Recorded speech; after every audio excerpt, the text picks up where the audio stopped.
le soir. Radio X. Eh ben oui, il est 20h01, on est vendredi, nous sommes le 28 octobre, c'est la soirée de peur qui débute avec nul autre que Christian Page qui, je pense qu'il essaie de m'acheter. T'as-tu vu ce qu'il m'a donné? Je le sais. Non, moi je pense que c'est un cadeau de fête tardif. Ça se peut-tu? Tardif. Ben, tardif. Tardif. C'est encore mieux que tardif. Il est en retard d'une journée. Ben c'est ça. Christian Page, salut! Salut. Comment vas-tu? Bon, je cherchais mon micro. Ça va bien. Merci beaucoup. Ça commence bien. T'es donc bien fin. Ben, ça me fait plaisir. Puis d'autant plus que, comme le dit Laurence, c'était ta fête cette semaine. Ouais. Donc, on va le souligner de cette façon-là. Ben, tu vois, moi, je l'ai pas souligné, puis là, je me sens cheap. Hein? J'ai juste souhaité sur son pacing de show, bonne fête, gros calme. Avec tout mon amour. C'est volontaire, là. Ah, ouais. Voilà. Mais là, t'as trouvé ça où, Christian? Écoute, c'est ma copine, Stéphanie, qui a trouvé ça dans une microbrasserie. C'est ta copine qui a pensé à moi. Voilà. Ah. Mais j'y avais passé la commande, par exemple. OK. donc, elle était à Saint-Hyacinthe et dans une microbrasserie, elle a trouvé ça, une bière du nom de Marceau. Hey, une bière à l'érable, en plus. Bon, Après ce que je peux lire, là. Si c'est une bière à ton image, faut qu'elle soit corsée parce que c'est assez énervant, là, qu'elle peut pas être douce. Fait que t'as deux choix. Tu l'ouvres et tu la bois ou tu la gardes dans un cellier et peut-être que dans 20 ou 30 ans, elle aura pris du corps. Ouais. Peut-être. Moi, ça va être tout à fait le contraire dans 25 du corps ou 30 ans. et une coupe de pouce. Microbrasserie de l'île d'Orléans. Oui. Ça vient de Sainte-Famille. Ah oui. Colin, merci Christian. Donc, ben, ça me fait plaisir. On te voit partout, on te voit à télé. Je t'ai vu à Deux filles le matin, je me trompe pas cette semaine, ça Exact. se peut-tu? Oui, absolument. Donc, c'était pour faire une intervention à propos des chasseurs de fantômes. Ouais. Et on le sait, c'est un groupe de gens que j'apprécie particulièrement. Donc, je ne manque jamais l'occasion de prendre le crachoir quand il est question des chasseurs de fantômes. Donc, c'est ce qu'on m'avait invité. C'est un spécial pour l'Halloween, bien sûr. Donc, on voulait parler des lieux hantés au Québec. Et en même temps, on a débordé sur cette dynamique des chasseurs de fantômes. Est-ce que oui ou non, il faut croire à leurs prétentions lorsqu'ils vont enquêter sur des soi-disant lieux hantés. Donc, effectivement, on a abordé cette question-là. Est-ce que t'es tanné un peu d'entendre parler de ces fameux chasseurs de fantômes-là à travers le Québec, puis qu'on accorde autant de, comment dirais-je, d'attention, d'importance? Ben, tu vois, la réponse est oui, et la réponse en même temps, j'aurais tendance à critiquer un peu les médias, parce que les médias, évidemment, quand arrive une période comme l'Halloween, on va avoir des gens qu'on va mettre en ondes, puis il faut qu'on parle de quelque chose. Alors, on va inviter ces gens-là, même si ce qu'ils disent, en fait, ce sont des âneries, ça n'a pas d'importance, et malheureusement, ce qu'ils disent contamine un peu le milieu du paranormal. Et là, on a l'impression que les chasseurs de fantômes, et je l'ai souvent évoqué, ce sont des gens qui se donnent un peu ils veulent donner une impression qu'ils font de la science parce qu'ils manipulent des appareils. Malheureusement, la plupart d'entre eux n'ont aucune formation académique. Alors, ils font des lectures erronées des appareils qu'ils utilisent, parce que les appareils qu'ils utilisent, il faut bien comprendre qu'ils les détournent de leur vocation première. Hein. Une jauge qui sert à détecter les champs électromagnétiques, ça sert à détecter les champs électromagnétique, ça détecte pas les fantômes. Donc, à partir de là, ils font des lectures erronées de ces appareils-là, galvaudent ça comme étant des vérités. Et si on les critique, parce qu'il faut bien comprendre, parce que moi, ce que je fais, c'est les critiquer. Et les critiquer, c'est remettre en question leurs croyances, parce que ces gens-là utilisent ces appareils-là pour finalement asseoir leurs croyances. Et là, si ils font en fait ce que le gouvernement reproche beaucoup et souvent de faire, ils font des amalgames. Ouais, absolument. Très rapidement. Donc, à partir du moment où tu les critiques, ben évidemment, les critiquer pour eux, c'est remettre en question leurs croyances. Et si tu remets en question leurs croyances, ça devient une attaque personnelle. Donc, ça, ils le prennent mal. Et c'est pour ça, probablement au Québec, que je suis l'individu dans ce milieu-là le plus détesté. Mais je dis, bon, à un moment donné, on vient qu'on s'y fait. C'est un peu comme aucun escroc aime voir les caméras de JE débarquer chez eux.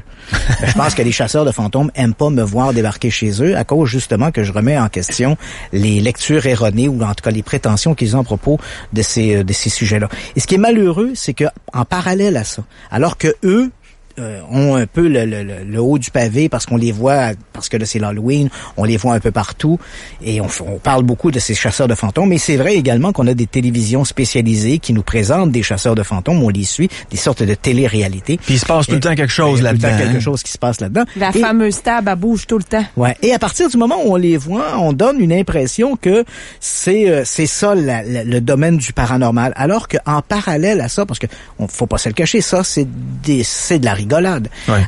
En parallèle à ça, il y a depuis une vingtaine d'années, il y a toute une communauté de scientifiques qui ont commencé à s'intéresser sérieusement à ces phénomènes paranormaux. Parce qu'il y a 20 ou 30 ans, si on parlait de phénomènes paranormaux ou de gens qui disaient avoir vu des fantômes, c'est sûr que d'un côté, vous aviez les sceptiques militants et les scientifiques qui disaient ces gens-là ont sûrement abusé de substances hallucinogènes. Et aujourd'hui, les sceptiques n'ont pas changé de discours, mais il y a toute une communauté de scientifiques maintenant qui accueillent ces témoignages-là avec beaucoup de bienveillance en se disant « Oh, ces gens-là racontent des trucs, allons voir un peu ce qu'ils racontent. » Et depuis une vingtaine d'années, il y a eu des percées majeures dans le domaine des neurosciences qui permettent d'avoir une interprétation différente de ces phénomènes dits de fantômes. Mais là, on parle du domaine de la science et ce domaine de la science, même s'il nous rapproche, à mon avis, de la vérité, il nous éloigne passablement de l'au-delà. Et les chasseurs de fantômes aiment pas ce genre de discours-là. Parce que dire que l'au-delà n'existe pas, dire que les fantômes n'existent peut-être pas, en tout cas, que ce qu'ils nous présentent ne sont pas des preuves de l'existence des fantômes, bien évidemment, on hypothèque leur fonds de commerce. Et ça, ils aiment pas beaucoup ça. Mais malheureusement, moi, je fais mon travail. Je me rappelle, quelqu'un avant moi a dit « Les phénomènes paranormaux font partie de l'expérience humaine depuis l'aube des temps. Leur étude est fascinante. Trop fascinante pour qu'on laisse n'importe qui faire n'importe quoi avec. » Et malheureusement, c'est ce que les chasseurs de fantômes font. J'ai le goût de te raconter une histoire, mon cher Christian. C'est une histoire qui m'a été confiée il y a de ça peut-être 5 à 6 ans. Vas-y. Puis j'étais tellement pas sûr que c'était bel et bien cette histoire-là que j'ai redemandé à mon ami avec qui j'ai travaillé pendant plusieurs années. J'ai dit, peux-tu me raconter l'histoire de cette fameuse croix blanche-là? Et je vais te la conter. J'imagine que toi, avec ton background, tu sauras peut-être trouver quelques failles dans cette histoire-là, mais c'est une histoire qui peut laisser craindre le pire pour cette fille-là. Oh, que j'ai lu ça. Arrête de me regarder en comptant ça. Je suis déjà stressée puis je la connais pas, maudite histoire à Solange. Puis je l'ai appelée Solange. Je trouve que c'est un très beau prénom. D'ailleurs, le dernier prénom que j'ai entendu qui m'a fasciné, parce que la perruche à Laurence s'appelait Solange. Ma première perruche, la deuxième s'appelait Kit Kat. Mais Solange. Pense-y 2 minutes, une perruche. J'ai choisi ça avec ma mère. Tu sauras que c'est toi le problème. Pourquoi t'as choisi comme nom dans tous les noms du monde? Pour couvrir le nom de quelqu'un, t'as choisi Solange. J'aurais pu l'appeler Laurence. C'est qu'elle t'a fait pour l'appeler Solange. Et désolé à toutes les Solanges d'ailleurs qui sont à l'écoute. Vous avez un très beau nom, mais je vois pas le problème à appeler sa perruche Solange. OK. C'est important de te dire, Christian, qu'au niveau de la personnalité, Solange aujourd'hui est avocate. C'est une fille qui réussit bien sa vie. Okay. C'est une femme d'affaires. Elle a son propre bureau d'avocat. Et ce qu'elle me racontait, il y a de ça 5-6 ans, ça m'avait un peu marqué, mais même si j'avais comme 2-3 verres dans le nez, je m'en souvenais. Et elle m'a répété la même affaire. Depuis qu'elle est jeune, Solange a toujours un rapport particulier avec une fameuse croix blanche. Pourquoi? Parce qu'il y a toujours quelqu'un, parce que ça c'est ce qu'elle croit depuis le début, il y a toujours quelqu'un qui joue avec elle puis qui met tout le temps une croix blanche quelque part. Donc quand elle allait à l'école, elle remarquait que sur le bord de la porte, avant d'entrer à l'école, il y avait une croix blanche qui était à l'envers. Mm-hmm. Donc un T, mais à l'envers. Donc ça a commencé à l'école pour elle. Par la suite, à sa fête, elle a reçu une lettre. Je pense que c'était la fête de ses 13 ans. Elle a reçu une lettre dans laquelle il y avait absolument rien d'écrit, si ce n'est que l'adresse de la famille de Solange. Puis à l'intérieur, c'était un carton avec quoi? Une croix blanche qui était dessinée à l'envers. Elle me raconte ça, puis là, je niaise, je me dis, c'est sûr que c'est quelqu'un de sa famille qui essaye d'y faire peur. Mais la croix blanche était à l'envers sur le carton, c'est peut-être parce qu'elle tenait le carton à l'envers. Mais oui. Donc, bon, tu vois, il commence déjà à me causer du trouble. Ça reste comme ça quelques années. Solange a malheureusement perdu un de ses conjoints. Un chum qu'elle avait quand elle était très jeune. Le gars a fait un accident de voiture. Il est rentré dans un viaduc dans le secteur de la Beauce.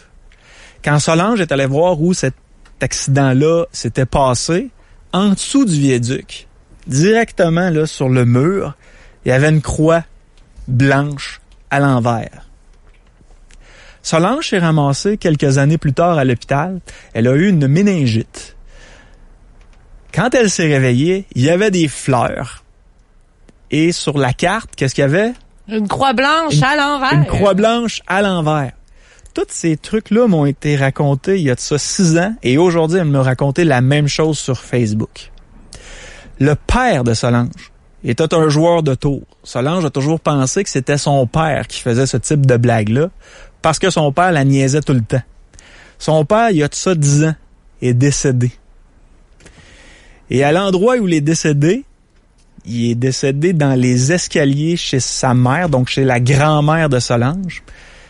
2 jours plus tard, il y a une croix blanche qui avait été dessinée par terre à la craie. Et encore à ce jour, elle ne sait pas qui est-ce qui a mis ces croix blanches-là sur son chemin, Christian. Mm-hmm. J'ai pas beaucoup d'explications, si c'est ce n'est peut-être ma perruche. C'est ça. Si ce n'est que de penser qu'il doit sûrement s'agir d'une entité bien humaine qui fait ça, parce que bon, et ce genre de truc, on parle d'objets physiques. La question évidemment, c'est de se demander le nombre de fois où Solange va voir cette fameuse croix. Est-ce que c'est réellement une croix, ou est-ce qu'elle devine une croix dans un dessin quelconque X ou Y, ou dans une forme quelconque, c'est un phénomène qu'on appelle une pareidolie. Et le nombre de fois, parce que c'est un peu comme les gens qui disent, ah, moi quand je regarde l'horloge, il est tout le temps 10h10, 11h11, 8h8. Ouais. Combien de fois t'as regardé l'horloge puis il était 8h09 ou il était 8h13, mais t'as jamais fait l'association? Donc, tu vas regarder l'horloge et quand là, il est 8h08 ou 9h09 ou 10h10, là, soudainement, ça fait sens avec toi. Et là, tu as l'impression qu'à toutes les fois que tu regardes ça, mais non, ton cerveau enregistre les fois où il y a cette coïncidence qui se produit. Tous les autres fois où il y a rien, ben évidemment, le cerveau n'enregistre pas. Donc, combien de fois Solange a dû regarder un viaduc, une carte ou peu importe, et il n'y avait rien, pas de croix, pas rien, donc elle n'a pas fait d'association. Là, soudainement, elle va dans des endroits où elle croit deviner ou voir un symbole qui ressemble à une croix inversée, et elle interprète ça comme étant la fameuse croix inversée qui la suit depuis son enfance. Recevoir des fleurs. Voilà, c'est là. Donc, à partir du moment où elle voit des formes dans l'environnement, ça, c'est discutable. Maintenant, lorsqu'elle dit « j'ai reçu une carte avec une croix à l'envers, j'ai reçu des fleurs avec une croix », là, bon, visiblement, il y a quelqu'un qui s'amuse à lui envoyer ça. C'est sûrement pas l'au-delà qui a décidé d'aller chez Jean Coutu et acheter une carte avec une croix à l'envers et l'envoyer, là. Donc, je pense qu'il faut chercher du côté des proches de Solange que de chercher du côté de l'au-delà. Et ce que j'ai dit à Laurence en début d'émission, c'est que le punch est assez inquiétant. Quand Solange a raconté ça à sa mère, parce que quand elle l'a raconté, son père venait de décéder, puis c'est lorsqu'ils ont vu la fameuse croix blanche à terre. Solange s'est revirée vers sa mère et elle a dit « Maman, je te l'ai jamais dit, mais cette croix-là me suit depuis des années. » Et sa mère, Christian, l'a regardé dans les yeux, puis elle a dit « Crois-moi, lorsque je t'ai pris la 2e fois dans ton berceau, il y avait un carton sur lequel il y avait une croix blanche. » Donc, nécessairement, il y a quelqu'un, un faiseur de tours, qui s'amuse à mettre une croix blanche autour de cette fameuse Solange. Mm-hmm. Mais c'est inquiétant. Ouais, comment quelqu'un peut gaspiller autant de temps dans sa vie pour faire ce type de truc-là? Puis pour des événements de même, là, si c'est quelqu'un dans sa famille, c'est quoi de drôle d'aller faire une croix à l'envers? C'est le décès de quelqu'un, c'est terrible, là. Mais c'est sûr que c'est une activité qui est, on peut se demander qui a autant de temps à perdre. Si t'es un proche de la famille de Solange, sérieusement, puis que tu vas faire mettre des croix à l'envers quand elle perd du monde, t'es un sado, là, t'es un sadique, là. T'sais, on sait que pendant des années, il y avait un type qui, à la date anniversaire de la mort d'Edgar Allan Poe, se présentait sur sa tombe, laissait une fleur avec un verre de cognac ou un truc comme ça, qui a perduré pendant des années sans que l'on sache qui était ce mystérieux admirateur anonyme.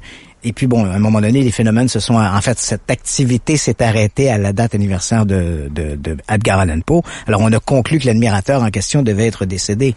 Mais c'est vrai que cette activité-là a duré pendant des années sans que l'on connaisse exactement l'identité de cet homme. Alors, y a-t-il dans l'environnement de Solange un admirateur anonyme qui envoie des cartes avec des croix à l'envers depuis sa naissance?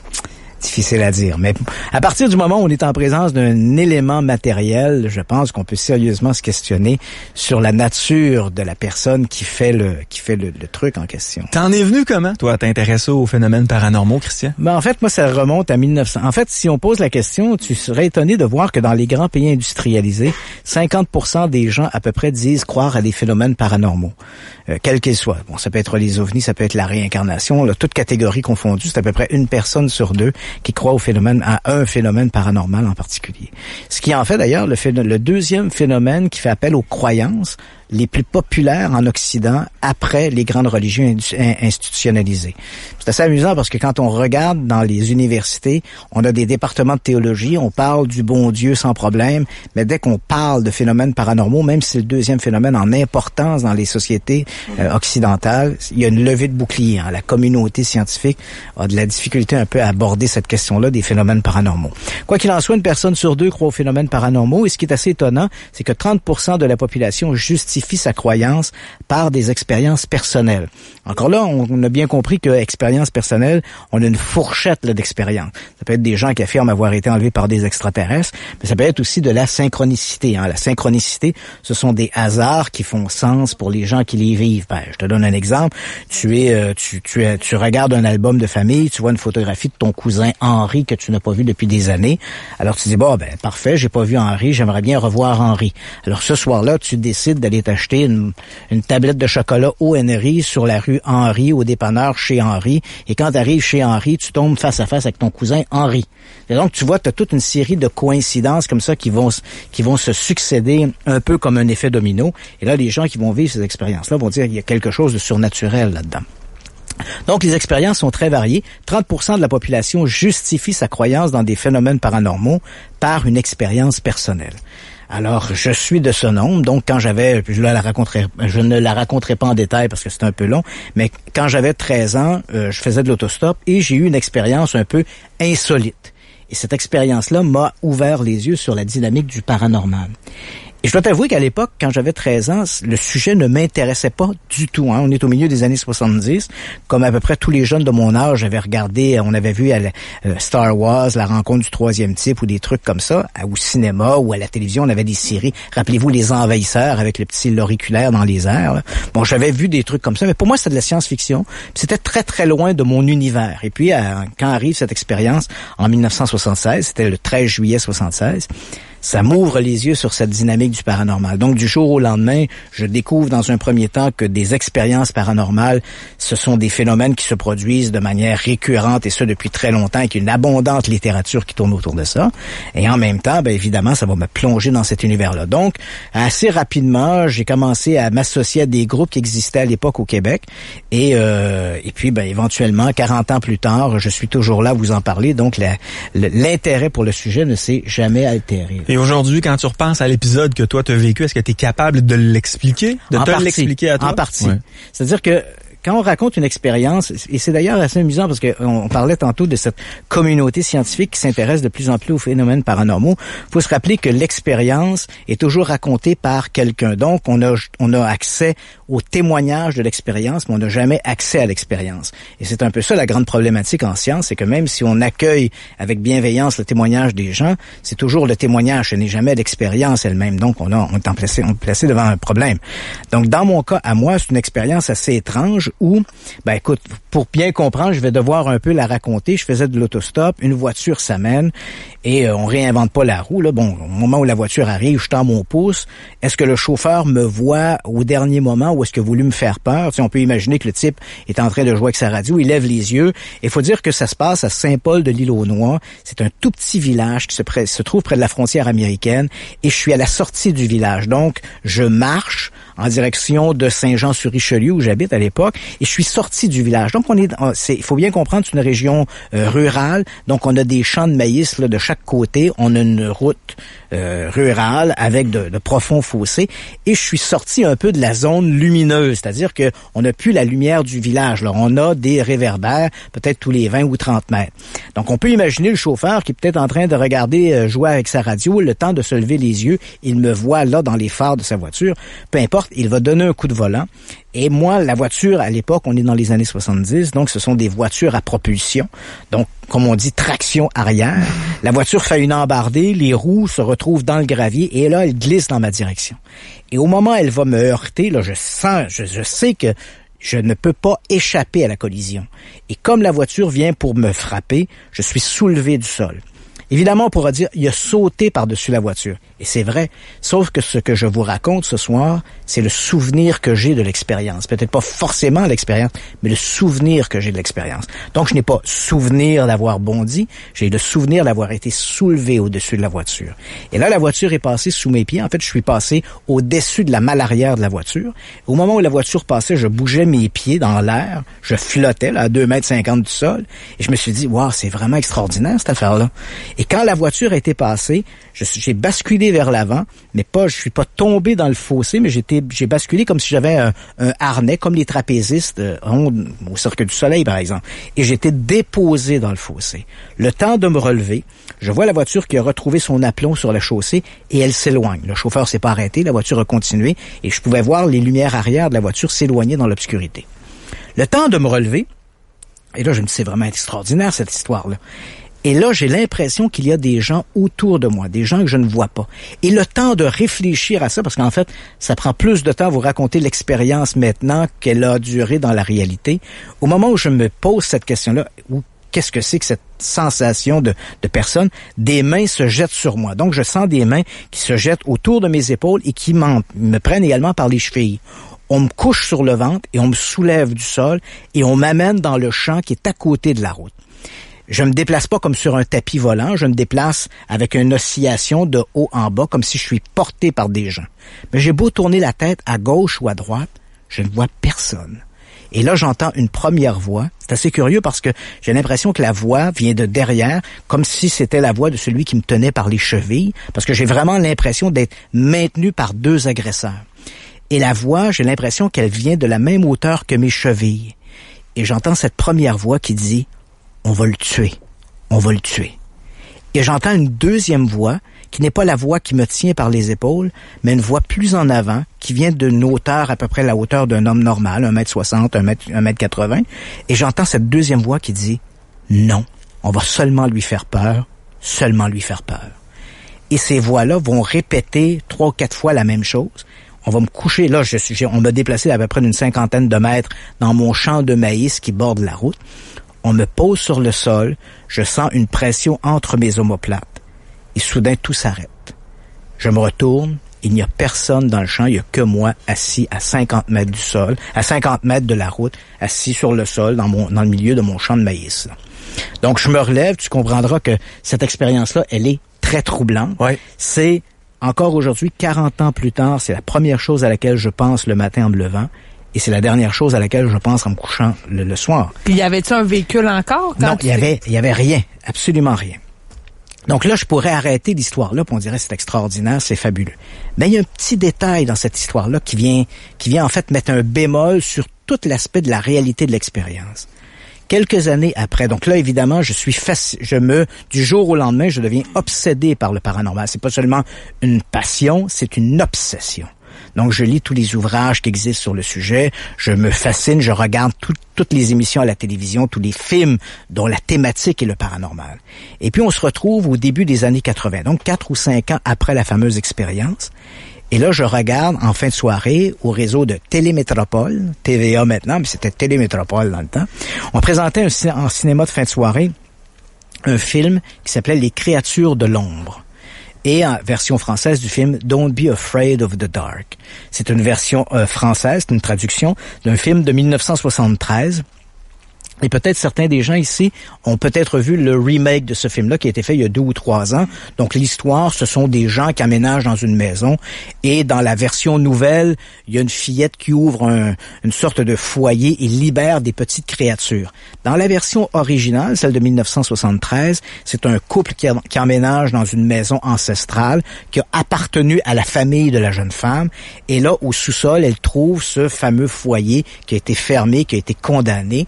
Et bon, curiosité féminine, elle décide d'ouvrir le fameux foyer et va libérer des petites créatures. Et là, les créatures se promènent partout dans la maison et on les entend interpeller cette jeune femme parce que leur idée, c'est de la capturer pour l'amener dans leur antre. Et là, ils répètent « Viens jouer avec nous, Sally, viens jouer avec nous ».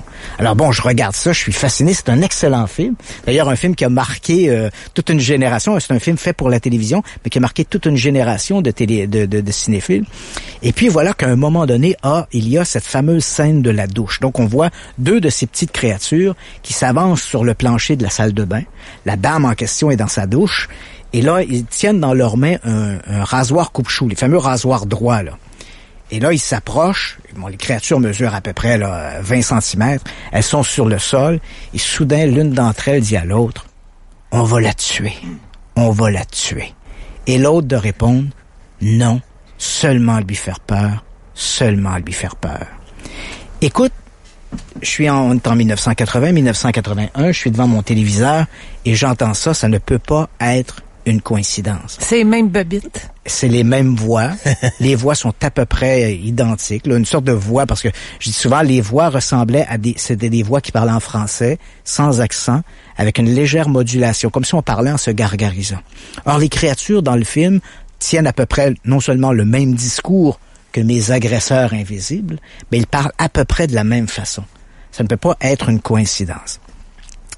La seule explication, c'est un phénomène qu'on appelle la cryptomnésie. Ça veut dire que quelque part, ça n'explique pas toute mon expérience, mais quelque part, comme le film date de 1973, mon expérience date de 1976, il est probable, quasi certain, qu'entre 1973 et 1976, je me suis retrouvé quelque part, chez moi, chez des amis, et le film en question devait jouer dans une pièce voisine.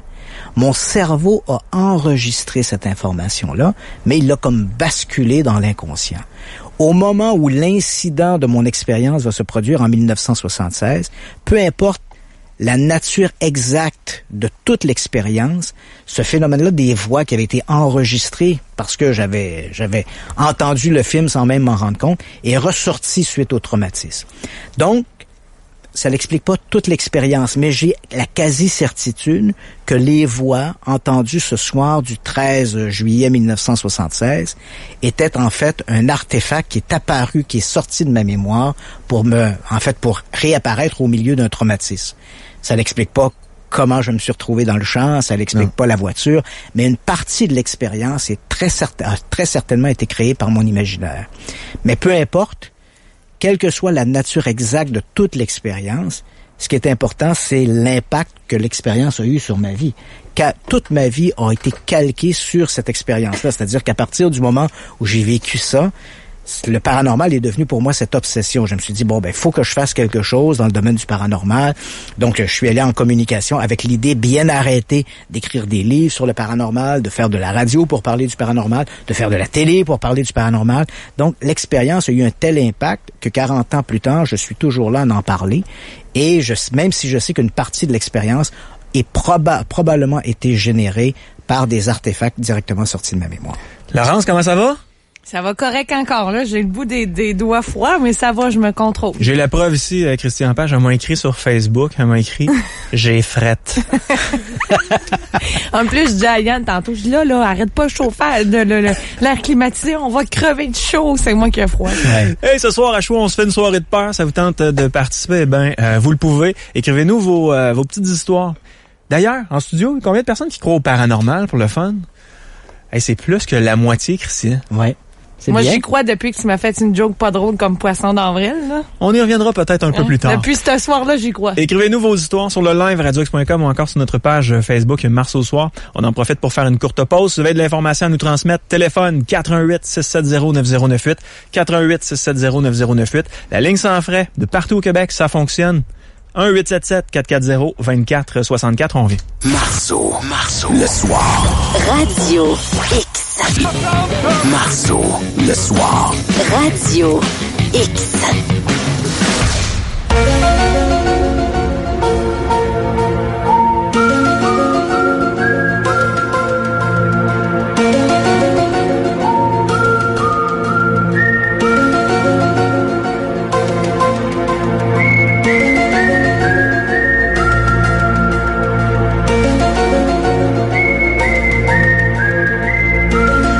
chaque fois que j'entends cette chanson-là, mon cher Christian, je pense toujours à toi. Ouais, parce que mon téléphone portable a cette sonnerie-là. cette sonnerie-là, hein? Ouais, c'est vrai.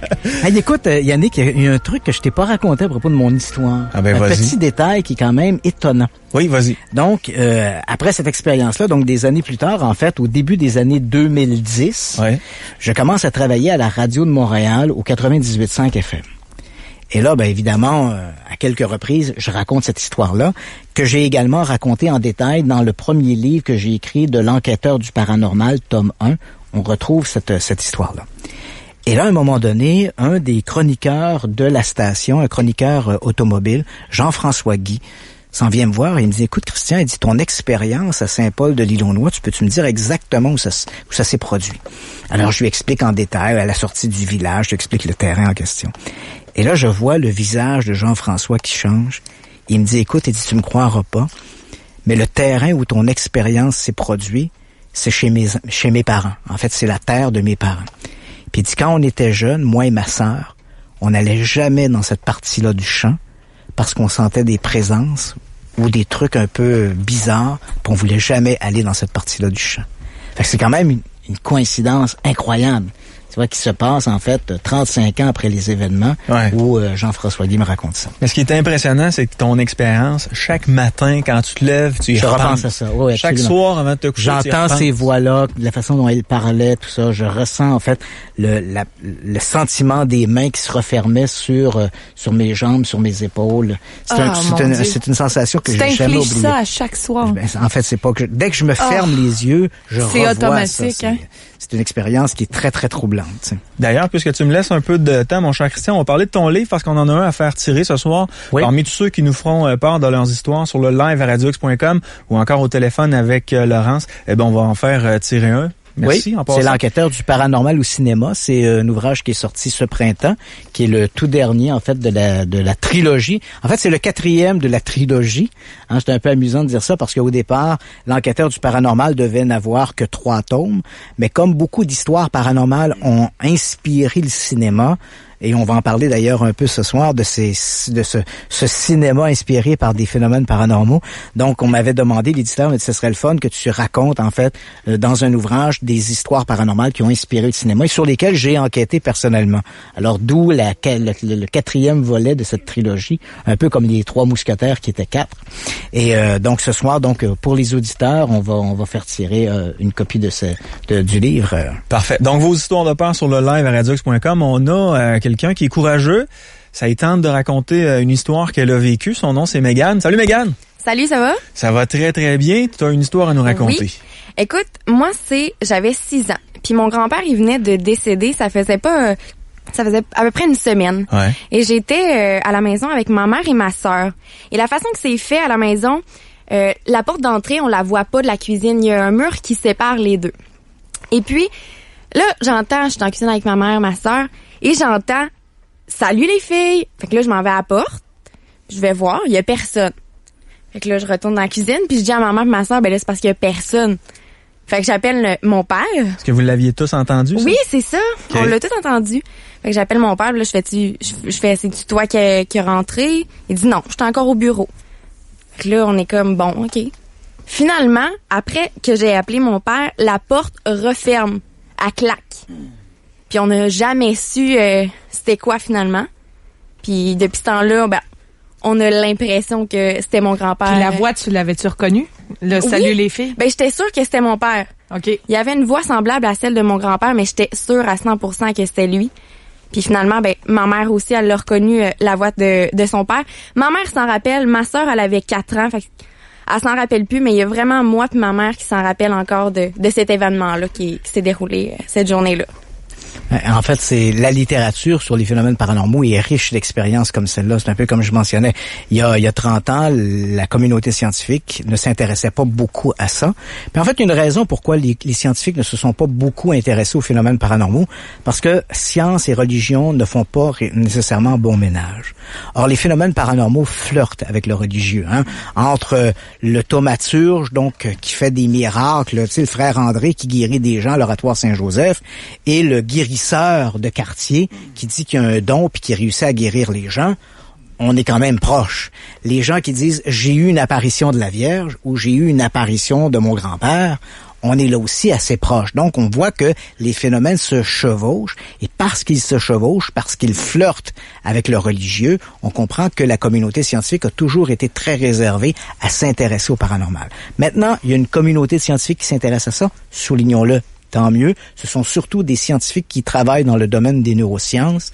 Ce qu'ils ont démontré au cours des 20 ou 30 dernières années, c'est que notre cerveau est une extraordinaire machine à créer des illusions, à essayer de trouver du sens là où il n'y en a pas. Et très souvent, elles vont créer cette volonté de trouver du sens va créer des biais cognitifs qui vont nous amener à croire qu'il y a des fantômes, de croire qu'on est entouré par des gens. On peut même arriver, il y a même des situations environnementales qui peuvent entraîner des hallucinations auditives et visuelles. Je te donne un exemple, Yannick. Il y a quelques années, dans un laboratoire en Angleterre, les gens disaient le laboratoire est hanté. Et le directeur du laboratoire s'appelait Vic Tandy. Et évidemment, comme un bon scientifique, Vic Tandy s'est dit ça n'a pas de bon sens de croire aux fantômes. Qu'est-ce que les gens peuvent raconter? Et pourtant, les employés qui travaillaient avec lui étaient des gens tout à fait rationnels. Et pourtant, ils disaient entendre des voix, ils avaient des impressions des sensations de toucher, ils avaient aussi des impressions qu'ils étaient observés par des gens qu'ils ne voyaient pas. Et à l'extrême, certains d'entre eux disaient même voir parfois des ombrages courir sur les murs. Alors évidemment, Vic Tandy a dit, tout ça, c'est de la foutaise, voyons donc, ça n'a pas de bon sens. Et puis un bon matin, un samedi matin, Vic Tandy, qui était également un amateur d'escrime, se présente au laboratoire avec son fleuret et l'idée de couper un bout de la lame. Il installe son fleuret sur un étau et va chercher une scie. Lorsqu'il revient, il voit que la lame vibre. Alors en bon scientifique, Vic Tandy s'est dit, c'est sûrement pas l'au-delà qui se manifeste. Si ma lame bouge, c'est qu'il doit y avoir de l'énergie qui fait bouger ma lame. Et là, en fouillant autour de lui, il a tout sorti un appareillage pour découvrir que le ventilateur du plafond émettait une basse fréquence à 18,5 Hz. Il faut savoir que l'oreille humaine entend de 20 à 20 000 Hz. Mais dans une basse fréquence qui est tout proche de ce qui est audible pour l'oreille humaine, vous ne l'entendrez pas, mais cette vibration, cette basse fréquence va vous déranger. Elle va vous créer des sensations d'oppression. Elle peut même entraîner des hallucinations visuelles et auditives. Et comme c'est une vibration dans l'air, elle fait bouger la cornée de l'œil, créant des ombres sur les murs. Donc, Vic Tandy avait compris que s'il fermait le ventilateur, le laboratoire n'était plus hanté. Quand il rallumait le ventilateur, le laboratoire devenait hanté. Donc, des conditions environnementales créaient des effets qui, bien sûr, étaient folkloriquement associés aux revenants, alors qu'il y avait une explication tout à fait rationnelle à ça. Donc ça, c'est l'explication environnementale. Plus récemment, il y a un scientifique, à mon avis, le plus grand chasseur de fantômes de tous les temps, s'appelle Olaf Blanke. Et probablement qu'Olaf Blanke n'a jamais mis les pieds dans une maison hantée de toute sa vie. Ne le cherchez pas à l'asile abandonné de Sainte-Clotilde. Il arpente les corridors du laboratoire de recherche en neurosciences de l'École polytechnique de Lausanne en Suisse. Et ce type-là a fait des recherches sur les biais cognitifs de notre cerveau et il a fait des découvertes extraordinaires. La plus importante de ses recherches a été publiée l'an dernier dans des périodiques scientifiques. Malheureusement, les chasseurs de fantômes ne lisent pas les périodiques scientifiques, c'était un gros problème. Ce qu'il a démontré, en fait, il a choisi des gens, écoute, cette expérience-là, elle est remarquable.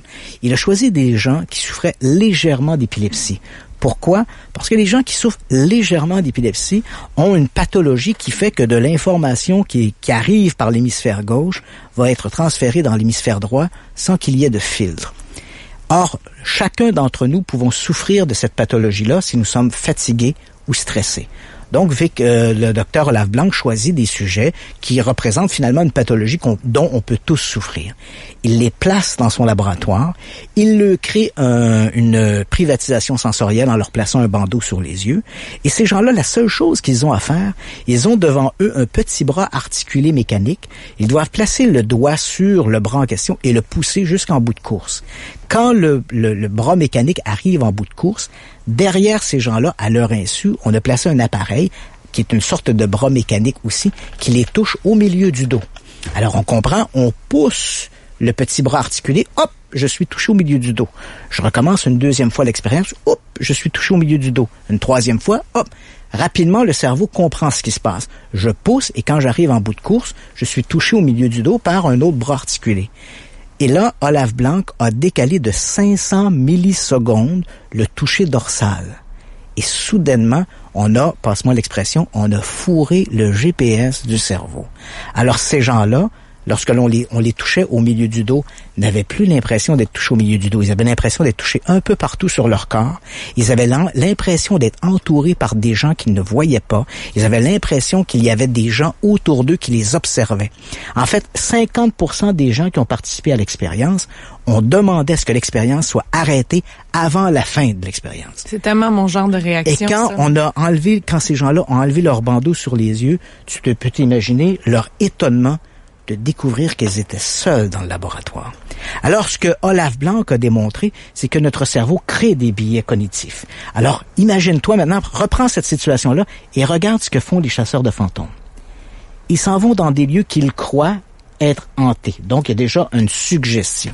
Ces gens-là travaillent dans l'obscurité. Donc, ils se créent cette privatisation sensorielle. On ne voit pas bien. Tu verras pas des chasseurs de fantômes. Et pourtant, c'est assez amusant parce que 60% des récits d'observation de fantômes se sont produits ou bien sous la lumière du jour ou ils se sont produits sous une lumière artificielle. Rien n'empêcherait, par exemple, des chasseurs de fantômes d'arriver et d'allumer des projecteurs dans une salle où ils font leur investigation. C'est pas ça qu'ils font. Ils travaillent dans une parfaite obscurité. Et là, alors qu'ils sont dans l'obscurité, ils ne voient pas bien.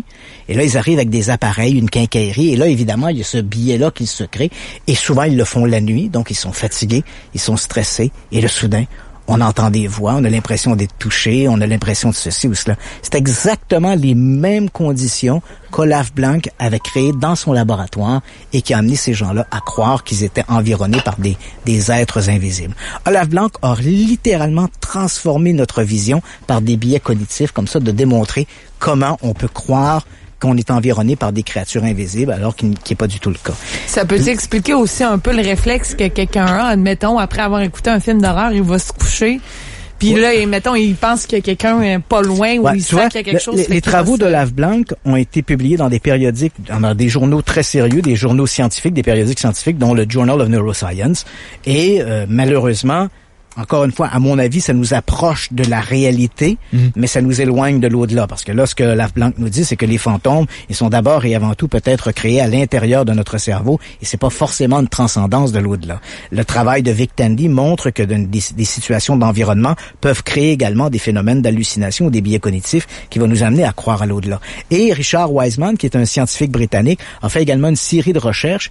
Et je me rappelle une des phrases qu'il avait dit à l'issue de sa recherche, c'est de dire « Une maison hantée n'a pas besoin d'être hantée par des fantômes, elle n'a besoin que d'être hantée par le pouvoir de la suggestion. » Pourquoi? Parce que ce Richard Wiseman a pris des gens et les a amenés dans des lieux qui n'avaient pas la réputation d'être hantés, mais les a fait croire que le lieu était hanté. Et après quelques heures seulement, 50% des gens disaient avoir vécu une expérience. Donc les gens disaient, j'ai été touché, j'ai entendu une voix, j'ai vu quelque chose, j'ai une sensation de. Tu vois, donc il y a toutes sortes d'approches maintenant qui relèvent en fait du domaine de la neuroscience, qui montrent bien qu'on se crée des biais cognitifs qui nous amènent à croire qu'on est entouré d'êtres invisibles. Malheureusement, ce n'est peut-être pas forcément une transcendance avec l'au-delà. Il faut d'abord se regarder. C'est peut-être une manifestation de l'en-dedans plutôt qu'une manifestation de l'au-delà. Mais aussi, dans un même temps, il faut comprendre que l'on est tous humains. Et ça n'a rien à voir avec la science. On est tous humains. On voudrait tous croire qu'on est entouré par nos proches disparus, que les gens qu'on a aimés sont là, qu'ils veillent sur nous. Puis en même temps, il y a quelque chose de rassurant là-dedans parce que on se dit que s'il y a une vie après la mort, ben déjà, ça nous fait mieux accepter l'idée de la mort elle-même, qu'on apprend mieux à domestiquer, en fait, à apprivoiser cette idée de la mort. Et ça n'a rien à voir avec la science. On est des humains. C'est normal qu'on ait une pensée comme celle-là. Mais entre croire à quelque chose et le démontrer maintenant par la science, c'est autre chose. Et si la science... Parce que c'est assez amusant, moi j'entends souvent les paranormaleux. Oui. Donc les gens qui sont obsédés par le paranormal, mais qui croient à peu près à n'importe quoi. Très souvent, ces gens-là disent « nous voulons des réponses ». Mais quand la science leur propose des réponses, si ces réponses-là ne vont pas dans le sens qu'ils voudraient, ils les refusent. C'est ça. Donc, en fait, ils ne veulent pas des réponses, ils veulent leurs réponses. OK. Alors, dans quelques-unes de tes chroniques que tu m'as fait, on a déjà parlé des hallucinations auditives collectives. Oui. Tu m'avais dit, non, ça n'existe pas. Dans le cas de Mégane, elle a entendu la voix de son père, qu'elle croyait. Ouais. Son grand-père venait de décéder. Sa mère l'a entendu, sa sœur l'a entendu. Ouais. Donc, les trois personnes ont entendu une voix qui visiblement n'existait pas. Comment on peut l'expliquer? En fait, il faut s'entendre, Yannick, quand je parle de l'approche des neurosciences, une des grosses problématiques dans le domaine du paranormal, c'est la recherche de l'explication unique. Et ça, c'est une utopie. Ça n'existe pas, l'explication unique. C'est-à-dire que les chasseurs de fantômes, c'est un peu comme le triangle des Bermudes. Les gens disent, OK, on a 1 millier de disparitions dans le triangle des Bermudes. Existe-t-il une explication pour expliquer toutes les disparitions du triangle des Bermudes? La réponse est non. Donc forcément, ça doit être surnaturel. Attention, si on prend chacune des disparitions une à une, on va peut-être trouver des explications à chacune des disparitions. C'est un peu comme dire, est-ce qu'il y a une explication pour résoudre tous les accidents sur l'autoroute 20 au cours des 20 dernières années? Tu n'arriveras pas à trouver une explication unique. Donc, forcément, c'est que les accidents d'autoroute 20 doivent être surnaturels. Non. Prise une à une, tu vas découvrir que dans un cas, c'est un problème mécanique. Dans un autre cas, c'est la vitesse. Dans un autre cas, c'est l'alcool au volant. Donc, ils doivent être prises une à une. Dans le cas de l'expérience que raconte Mégane, on a une expérience qui est racontée, mais qui, visiblement, ne correspond pas aux expériences menées par Olav Blanc. Donc, on n'est pas dans ce domaine-là. Et Olav Blanc n'a jamais eu la prétention de dire que son hypothèse explique toutes les phénomènes d'apparition ou les phénomènes d'hantise. C'est-à-dire qu'on doit prendre l'ensemble des récits comme celui-là, comme d'autres. Il y en a les cas de poltergeist, par exemple, où des objets vont être bougés, vont être renversés, ne s'expliquent pas par les neurosciences. Donc, on doit vraiment prendre chaque cas qui est rapporté par des individus, les accueillir avec bienveillance et voir si l'expérience qui est racontée peut s'expliquer à la lumière de nos connaissances scientifiques actuelles. Les cas qui ne peuvent pas être expliqués, il faut se dire, faut rester objectif, rester ouvert également. Peut-être qu'il s'agit d'une réelle manifestation de l'au-delà, ou peut-être aussi que c'est la science de demain. Peut-être que demain, des scientifiques vont trouver d'autres phénomènes qui ne sont inconnus pour l'instant et qui vont peut-être expliquer ces phénomènes-là. Puis est-ce que je me trompe, Christian, ou quand on entend parler de ce genre d'histoire-là, c'est toujours le grand-père qui est en cause, c'est jamais la grand-mère. Mais c'est vrai que je pense que la première démarche, c'est d'abord de rester l'esprit ouvert et accueillir avec bienveillance ces témoignages-là, sans nécessairement sans préjugés. Écoutons ce que les gens ont à dire et essayons de regarder est-ce que la science a des réponses à ça. Si la science a des réponses, acceptons les réponses de la science. Si on n'en a pas, on reste l'esprit ouvert et on accueille le témoignage. Parce que des histoires comme celle de Meg, tu l'as entendu souvent. Des milliers. Moi, j'en ai entendu des histoires où le grand-père était toujours assis sur la même chaise berçante. Ouais. Ça faisait des craquements. Le grand-père, dans le temps, il fumait la pipe. Puis là, tout d'un coup, le grand-père est décédé, mais 3 semaines plus tard, on entend la fameuse chaise berçante qui craque un peu. C'est sûr que, encore une fois, Yannick, faut toujours se rappeler, Yannick, qu'on n'a jamais accès à l'expérience. On a toujours accès au témoignage de l'expérience. Ouais. Dans le cas de l'histoire qui nous est racontée ici, on se dit, d'accord, le sujet, le témoin principal a 6 ans. Donc, il faut se rappeler que 24 heures, même un adulte, 24 heures après avoir été témoin d'une expérience, on commence à la colorer. 24 heures après, l'expérience n'est plus tout à fait la vraie expérience. Elle commence déjà à être édulcorée, changée, modifiée. Donc, si on a un témoignage qui est raconté 20 ou 30 ans ou 15 ans après les événements, bien sûr, on doit tenir compte qu'on a transformé légèrement l'expérience. Ensuite, il y a un phénomène de contamination du témoignage. Moi, j'entends et quand c'est collectif, c'est encore pire. Oui. C'est-à-dire que toi, par exemple, parce qu'à un moment donné, on croit généralement. C'est assez étonnant comment notre cerveau réagit. On croit, par exemple, lorsque l'on raconte un souvenir de quelque chose, toi, par exemple, tu racontes un événement, tu as l'impression que tu prends le souvenir qui est un peu comme stocké sur un disque dur, que tu sors ce souvenir-là, tu le narres, et une fois que tu as raconté l'histoire, tu resserres le souvenir. C'est pas tout à fait comme ça que ça fonctionne. Lorsque tu sors un souvenir et que tu le racontes, tu le réenregistres en le modifiant à chaque fois. Et par exemple, si tu as assisté il y a quelques années à une fête de Noël chez toi, et là, tu dis, je me rappelle, mon oncle Jean-Paul avait une chemise bleue, ton frère te dit, non, mon oncle Jean-Paul avait une chemise rouge. Ah, il a une chemise rouge, t'es sûr de ça? Et là, tu vas stocker à nouveau ce souvenir-là en mettant à ton bon oncle Jean-Paul une chemise rouge. Même si au moment où tu l'as sorti de ta mémoire, il avait une chemise bleue. Et là, peu à peu, tu vas accepter le récit de ton frère qui disait qu'il avait une chemise rouge. Tu vas l'accepter, non seulement l'accepter, tu vas le stocker dans ton souvenir comme étant un véritable souvenir. Des années après, quand on va te parler de ton oncle Jean-Paul, tu vas dire, mon oncle Jean-Paul avait une chemise rouge. Je le vois encore dans ma tête. Mais en réalité, c'est pas vrai. Ce souvenir-là a été coloré par le récit de ton frère, d'un oncle, une tante. Donc, on transforme nos souvenirs de cette manière-là. C'est très, très complexe de colliger un témoignage des années après et pouvoir essayer de décanter comment ce témoignage-là a été coloré. Malheureusement, on est des humains, on n'est pas des machines, et c'est le propre de l'être humain de colorer des témoignages. Mais je comprends un peu ce que tu veux dire, dans le sens de colorer les témoignages, parce que tu sais, quand on est une gang de chums d'enfance autour de la table, puis là, on se raconte des histoires, puis là, nous autres, les gars, on se trouve drôles, puis nos blondes nous regardent avec un peu avec une face de dédain, là. C'est qu'on a comme un peu coloré nos affaires. Ouais, finalement, c'était pas si drôle que ça. Et là, des fois, c'est la même histoire que quand vous revenez de la pêche. Oui, je vous dis, elle était grosse demain. Il aurait fallu que ta voix. Mais c'est souvent, des fois, tu vas raconter un témoignage, tu as la certitude que ce que tu racontes, c'est la réalité. Par exemple, tu te rappelles, tu discutes des années après d'un film que tu as vu, puis là, tu racontes des détails du film, et pourtant, tu les vois bien, ces détails-là du film. Et là, soudainement, tu revois le film à la télévision, tu dis, oups, le petit détail que tu as raconté, c'était pas tout à fait comme ça que ça s'est passé. Donc, on a des phénomènes comme ça qui se transforment parce que la mémoire n'est pas quelque chose de statique. La mémoire est quelque chose qui se modifie, qui s'altère, qui se colore. Et là, ben évidemment, à chaque fois qu'elle se colore, ce souvenir-là devient la réalité, même s'il n'est plus tout à fait la réalité.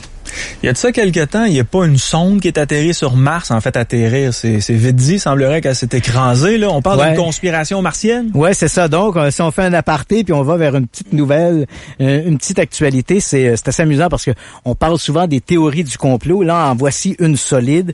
C'est la semaine dernière, l'agence spatiale européenne est arrivée finalement, ils avaient lancé un vaisseau spatial. Ce vaisseau est arrivé à proximité de Mars. Il faut comprendre qu'on a une sonde qui est composée de deux morceaux, un orbiteur et un atterrisseur. Donc, l'atterrisseur se détache, l'orbiteur se met en position, se met en orbite autour de la planète Mars. Ça fonctionne très bien. Et l'atterrisseur, un petit robot, Schiaparelli, descend vers Mars et soudain, 50 secondes avant l'atterrissage, alors que les données télémétriques disent, voilà, les parachutes se sont déployés. Mais il faut savoir que sur Mars, la densité de l'atmosphère est tellement faible que le parachute ne suffit pas. Le vaisseau doit avoir des rétrofusées pour ralentir. Voilà, des rétrofusées qui vont ralentir sa chute. Ouais. Et voilà que 50 secondes avant son atterrissage, alors qu'on sait que les parachutes se sont déployés, l'agence spatiale européenne perd tout contact avec la sonde Schiaparelli. Alors là, pendant 48 heures à peu près, on a un suspense. Où est passée la sonde? Et voilà que les Américains qui, eux, ont déjà des vaisseaux en orbite autour de Mars, autour de la planète Mars, vont faire passer l'un de leurs vaisseaux à l'endroit où devait se poser Schiaparelli. Et les images montrent au sol une sorte de petit cratère noirci qui montre bien que Schiaparelli a dû s'écraser et que ses réservoirs de carburant ont explosé. Alors évidemment, tu me diras, c'est pas la première fois qu'il y a des accidents dans le domaine de l'espace, qu'une sonde est perdue. Bon, on le sait, envoyer des vaisseaux à des milliers, des millions de kilomètres de la Terre, c'est assez complexe.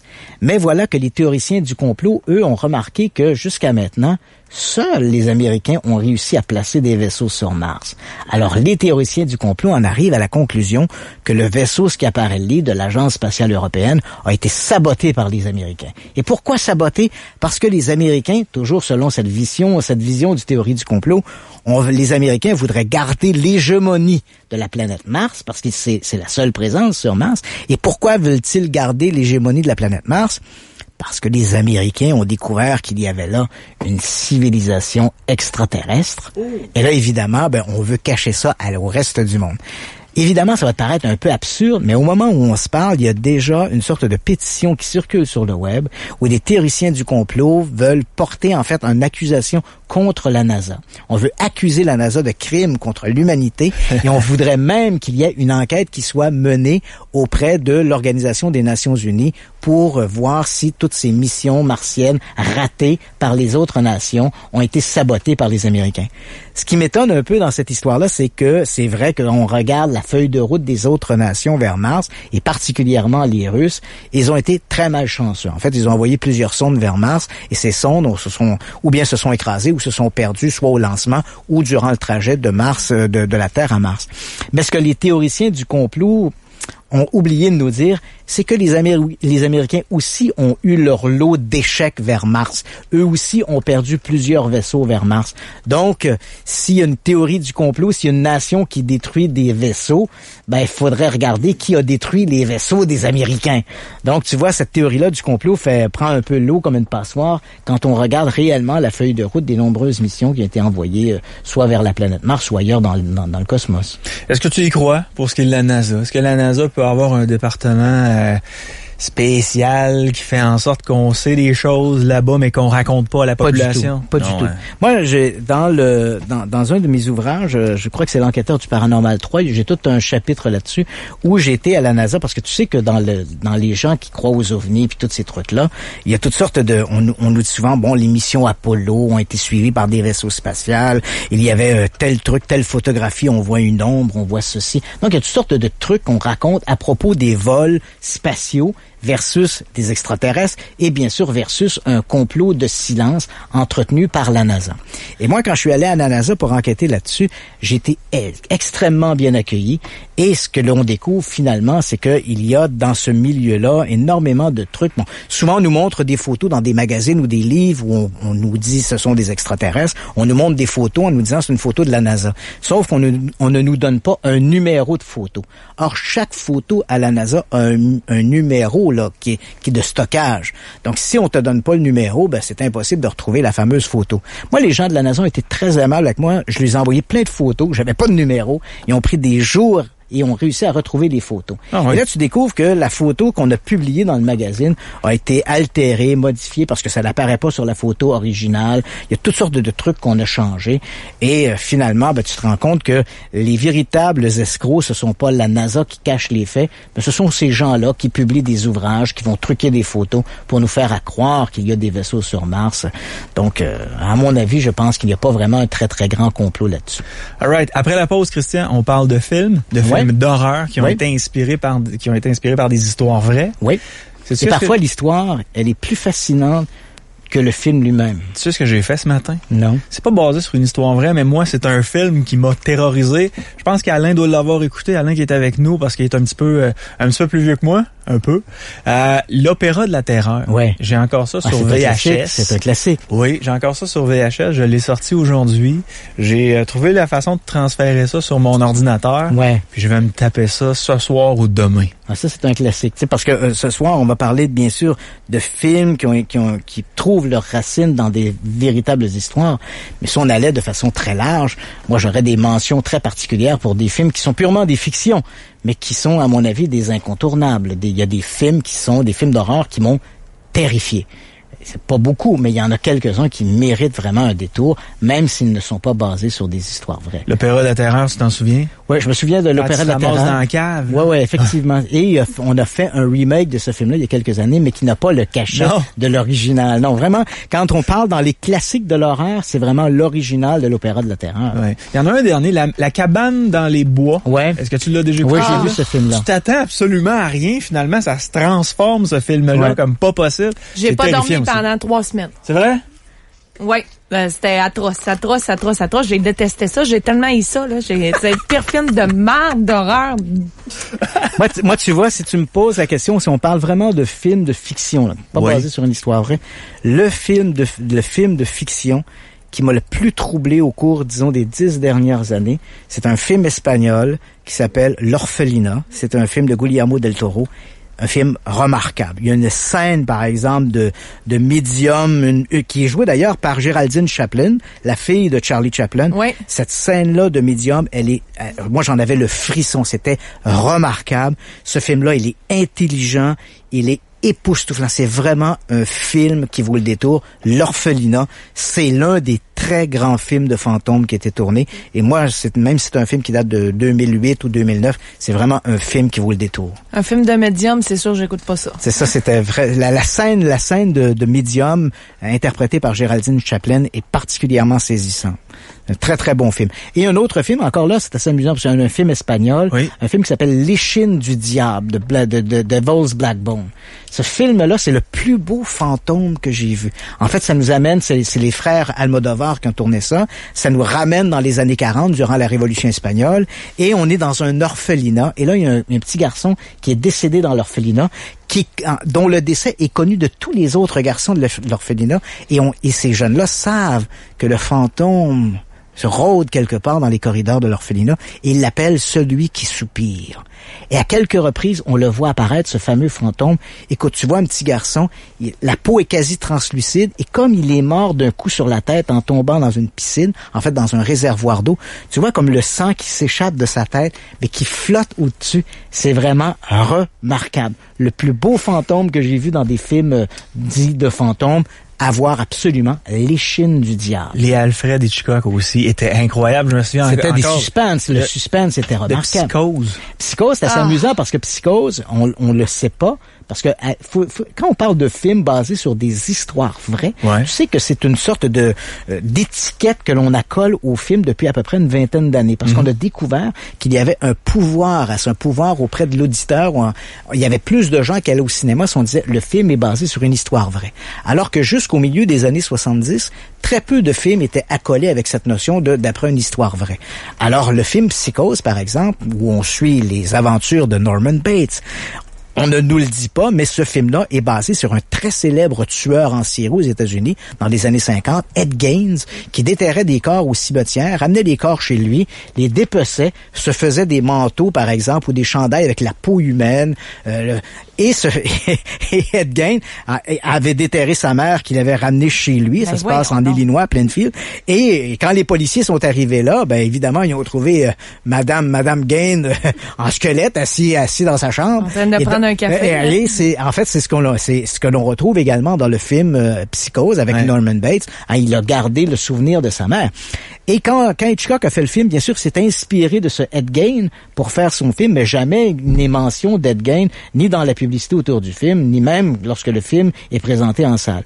Ce fameux Ed Gaines n'a pas inspiré que Psychose. Tu te rappelles probablement un autre classique de l'horreur, Massacre à la tronçonneuse, avec ce fameux personnage de Letterface, ce personnage qui se fait des masques en peau humaine. Ben encore une fois, on est en présence, l'inspiration de ce personnage nous vient encore une fois de ce Ed Gaines qui a commis ses crimes en fait dans les années 50. Après la pause, on parle de films qui ont été inspirés d'histoires vraies. Simplement vous dire que ce soir, j'ai un livre à faire tiré parmi l'auditoire. C'est rare que j'ai la chance de dire ça. Parmi l'auditoire dans le studio, mais aussi parmi les auditeurs qui nous écoutent. Continuez de nous envoyer vos histoires terrifiantes. Des phénomènes que vous avez vécus, mais vous n'êtes pas capable de vous l'expliquer. Voilà. Écrivez-nous sur le live à radiox.com. On va prendre l'histoire la plus terrifiante et on va en faire part en ondes, bien entendu. Et vous gagnerez le livre de Christian Herpage, L'enquêteur du paranormal au cinéma. Écrivez-nous sur le live à radiox.com. Si vous avez de l'information à nous transmettre, vous pouvez le faire par téléphone. 88 670 9098 88 670 9098 1877 440 2464. Je peux savoir pourquoi tu ris, Laurence? Ouais, je me dis que si je rentre en pleurer, ça va peut-être sortir des yeux plutôt que par le bas. Pourquoi? Parce que j'ai envie de pisser! Marceau, le soir. Radio X.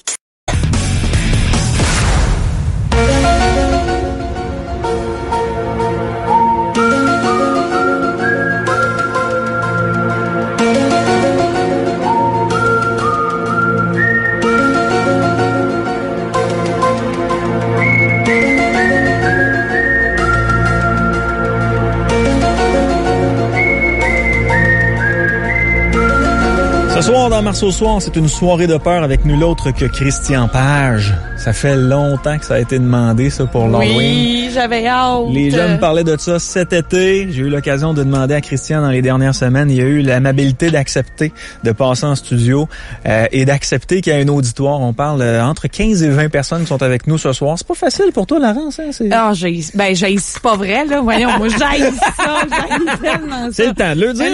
C'est pas que j'haïs ça, là. C'est pas ça, là. C'est juste que ça me gêne. Tu sais, mettons, je suis pas gênée dans la vie, mais ces affaires-là, ça me gêne. Ouais. Je me suis rendu compte pourquoi je fais de la radio. OK. Tu peux-tu juste, il y a le micro blanc, juste fermer le micro. Parfait. Il est fermé. Il est-tu fermé, là? Oui, j'entendais. C'est comme si t'étais le bonhomme carnaval. Le rêve d'une vie. Le rêve d'une vie. Faut bien que ça arrive une fois dans sa vie. On parle de films d'horreur qui sont basés sur des histoires vraies avec Christian Page. Continuez de nous écrire sur le live à radiox.com pour nous raconter vos histoires, des phénomènes qui se sont passés chez vous, des phénomènes que vous avez vécus, qui sont à ce jour inexpliqués, et courez la chance de gagner un des livres de Christian Page, L'enquêteur du paranormal au cinéma. Il y en a plusieurs autres. Allez faire un tour sur son site web christianpage.ca.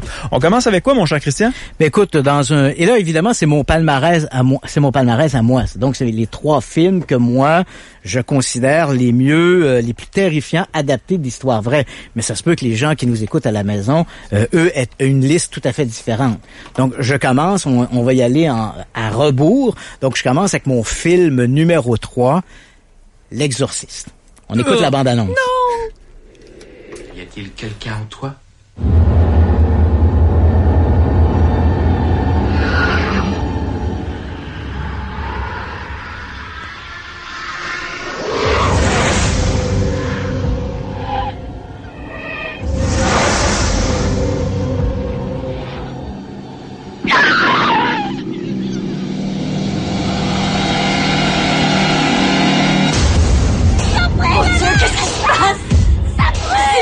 Aidez-la!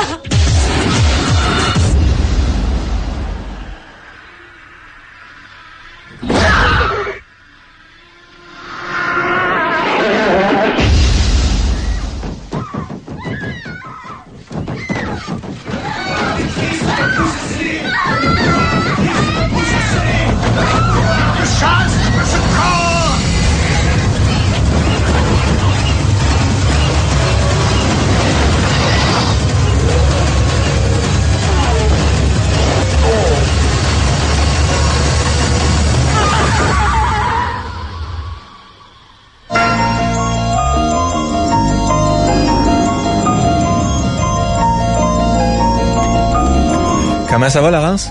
Tout est bon.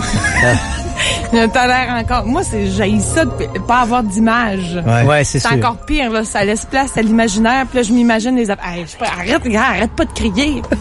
Ben, on essaie de remettre dans le contexte, hein, le film L'Exorciste est sorti en 1973. Il est sorti, en fait, le 26 décembre 1973. Tu auras compris qu'il y a tout un mécanisme de marketing, hein, de mise en marché, parce qu'il faut se rappeler qu'on est le 26 de décembre. On est le lendemain, donc, de la fête de Noël. Et il faut bien comprendre qu'à ce moment-là, on est dans une Amérique particulièrement puritaine et évidemment, toutes les maisons, dans toutes les chaumières, on a des petites crèches, des petits Jésus sous le sapin, on a l'ange au-dessus du sapin. Donc, et on chante des cantiques de Noël. Donc, hein, c'est Ave Maria et tout le reste. Et là, soudain, alors qu'on est dans la fête, on est dans ce contexte très religieux, très chrétien, arrive la projection de ce film, L'Exorciste. Et évidemment, on n'a jamais vu le diable présenté de cette manière-là. Et et les effets spéciaux, faut quand même se le dire. En 1900, pour l'époque, on est en 1973, les effets spéciaux étaient particulièrement réalistes, particulièrement effrayants. Bon, aujourd'hui, quand on le regarde en 2016, c'est sûr que certains effets spéciaux ont moins bien vieilli que d'autres, mais tu sais que le film L'Exorciste est considéré comme le film le plus terrifiant de tous les temps. Laurence, est-ce que tu l'as déjà vu? Oui, j'ai vu les deux. J'ai vu l'ancien, le nouveau, je les ai tous vus. Lequel t'as préféré? L'ancien, c'est le plus épeurant. Là. L'ancien, là, a vomi là, en tournant. Non, ça... Le film était le pire, c'est qu'en écoutant des films, je suis pas tant peureuse. C'est juste d'entendre raconter, mais ça me orgueille, ça. Et dans ce film-là, par exemple, Linda Blair jouait la petite Regan McNeil, donc la possédée. Et tu sais que ça l'a marqué, c'est un film qui l'a marqué à vie. Après ça, elle n'a jamais été capable de se débarrasser du rôle de la fameuse possédée de l'Exorciste. Dès qu'on voyait Linda Blair, c'était c'est la possédée de l'Exorciste. Donc, c'est un rôle qui lui a collé à la peau, un peu comme William Shatner est devenu le Capitaine Kirk. Donc, même si on le revoit aujourd'hui, on est incapable de se dire c'est toujours l'idée que c'est le Capitaine Kirk. Comme Daniel Radcliffe avec Harry Potter. Voilà, on est donc, plus jeune. Voilà, donc c'est sûr que pour Linda Blair, c'est un film qui a marqué sa carrière. Ce qui est intéressant à propos du film L'Exorciste, bien sûr, le film est basé sur une histoire vraie. Mais ça se passe à une époque où, encore une fois, cette idée de dire qu'un film est basé sur une histoire vraie n'était pas encore la norme. Alors, quand le film est sorti en salle, à peu près personne savait que le film était basé sur une histoire vraie. On allait voir L'Exorciste. Et là, évidemment, c'est considéré comme le film le plus terrifiant de tous les temps. C'est également un film qui a créé des moments d'hystérie collective dans des salles. Des gens perdaient connaissance. Et on a dû faire intervenir, par exemple, des paramédics dans certaines salles parce que des gens sensibles avaient perdu conscience en voyant certaines images. Et là, au gré des entrevues que l'on donnait dans la presse, l'auteur et scénariste du film, parce que le film est basé d'abord sur un livre, un roman, qui a été écrit par William Peter Blatty, et c'est ce même Blatty qui a signé le scénario du film L'Exorciste. Et au gré de ses rencontres avec la presse, c'est Blatty qui va lancer, en fait, qui va vendre la mèche en disant, vous savez, cette histoire-là, je l'ai pas entièrement inventée. C'est une histoire, et là, il raconte que lorsqu'il était plus jeune, il était au collège, il fréquentait le collège de Georgetown, qui était un collège qui était dirigé par les jésuites. Et là, il raconte qu'un des prêtres jésuites qui était au collège lui a raconté que lui connaissait quelqu'un qui avait déjà participé à un exorcisme. Et c'est la narration de cette histoire à William Blatty qui va l'inciter à écrire L'Exorciste, d'ailleurs, qui est son premier roman, pas son dernier, mais on commence bien sa carrière quand notre premier roman, c'est L'Exorciste. Alors, c'est le premier roman de Blatty, et là, évidemment, à partir du moment où il dit « c'est une histoire qui m'a été racontée », alors là, évidemment, les journalistes vont plancher, vont essayer de trouver quelle est l'histoire derrière ça, et peu à peu, les détails de cette histoire-là vont ressortir. Moi, je vais vous la raconter parce que je la connais peut-être mieux que bien d'autres parce que j'ai eu l'occasion même de parler avec le possédé. Donc, j'ai eu un court échange avec le possédé parce que l'histoire est assez nébuleuse. On a raconté qu'il y avait eu une histoire de possession diabolique qui s'était produite en 1949 dans la région de Washington. On donne pas beaucoup de détails parce que l'enquête menée à l'époque par les journalistes avait simplement permis de retrouver une série d'articles de journaux qui étaient parus dans la presse, qui n'avaient pas fait beaucoup de bruit à l'époque, mais on a bien compris que c'était de cette histoire que parlait William Peter Blatty. Alors, quelle est cette véritable histoire? L'affaire commence, en fait, on est en janvier 1949. Ça se passe, on a dit à un moment donné que ça s'était passé en banlieue de Washington, mais où exactement? Ça se passe à Cottage City, c'est une banlieue de Washington, et on se trouve dans une famille, les Unkeller. Donc, à partir de la mi-janvier 1949, pour situer un peu qui est cette famille des Unkeller, on a un couple avec un fils unique qui est Ronald et la grand-mère qui vit dans la maison en question. Et là, à la mi-janvier, des coups commencent à résonner dans les murs, à bouger, etc. Les Unkeller sont des luthériens. Donc, dans leur mécanisme de pensée religieux, le diable n'existe pas ou ne se manifeste pas de cette façon-là. Et c'est vrai que Ronald, le jeune garçon qui a 14 ans, et non pas 12 ans, et ce n'est pas une fille comme dans le film, Ronald, lui, a été initié au spiritisme. Il a une tante qui habite Saint-Louis, qui s'intéresse beaucoup au spiritisme et qui l'a initié au spiritisme. Des mauvaises langues diront que la tante en question l'aurait initié à bien plus que le spiritisme, mais ça reste à démontrer. Et là, voilà que on se dit que peut-être qu'elle a fait venir des esprits dans la maison et que ce sont ces esprits qui cognent, qui frappent dans les murs. Donc, on voit qu'au début, il y a une simple vision de spiritisme, de manifestation de l'au-delà. Il n'y a pas cette association avec le diable. Et puis, éventuellement, la famille en question vont en parler à leur prêtre, à leur confesseur, lui aussi luthérien, le père Schultz. Et le père Schultz, lui, ne croit pas non plus beaucoup au diable. Et curieusement, le père Schultz, lui, s'intéresse beaucoup à la parapsychologie. Donc, il va se rendre chez les Hunkeler, va voir un peu des manifestations qui se passent toujours autour de Ronald, coups frappés dans les murs, des objets qui se renversent. Il va même inviter à un moment donné Ronald à passer une nuit chez lui. Et le père Schultz va raconter que durant cette nuit-là, il avait installé Ronald dans le lit, le lit s'est mis à sautiller, il a placé Ronald il l'a fait dormir sur un fauteuil, le fauteuil s'est renversé, alors il avait mis des draps et des couvertures sur le sol pour faire dormir Ronald sur le sol. Et à un moment donné, il a entendu une sorte de chuintement, et là, lorsqu'il a allumé la lampe, il voyait les couvertures qui étaient comme empoignées par des mains invisibles qui tiraient les draps avec Ronald étendu sur les draps. Ça pouvait ressembler à quoi le chuintement, Christian? Et là, le père Schultz est donc témoin de ces manifestations. Alors pour lui, il n'y a aucun doute que les manifestations sont bien réelles, mais encore là, comme dans la dynamique de la croyance luthérienne, le diable ne se manifeste pas de cette façon-là, il conclut que Ronald est la victime d'un phénomène de poltergeist. Donc c'est sa conclusion et Ronald rentre chez lui. Mais les Hunkeler sont insatisfaits de cette explication. Les coups continuent de frapper dans les murs et Ronald est de plus en plus aux prises avec des manifestations comme s'il était, lui, l'objet de ces attaques. Alors éventuellement, les Hunkeler vont se tourner vers l'Église catholique. Ils vont en parler à un prêtre, le père Hughes, qui lui au départ va être bienveillant. Il se présente chez les Hunkeler, va bénir la maison, merci, bonsoir, et c'est terminé. Mais l'affaire ne s'arrête pas là. Au début de mars 1949, les premières journées de mars 1949, Ronald est admis à l'hôpital de Georgetown pour subir une batterie de tests psychologiques ou psychiatriques pour voir quelle est la nature de ces phénomènes, est-ce qu'ils sont liés à sa psychologie. Et durant le temps où il est là à l'hôpital, le père Hughes accepte de faire une séance d'exorcisme.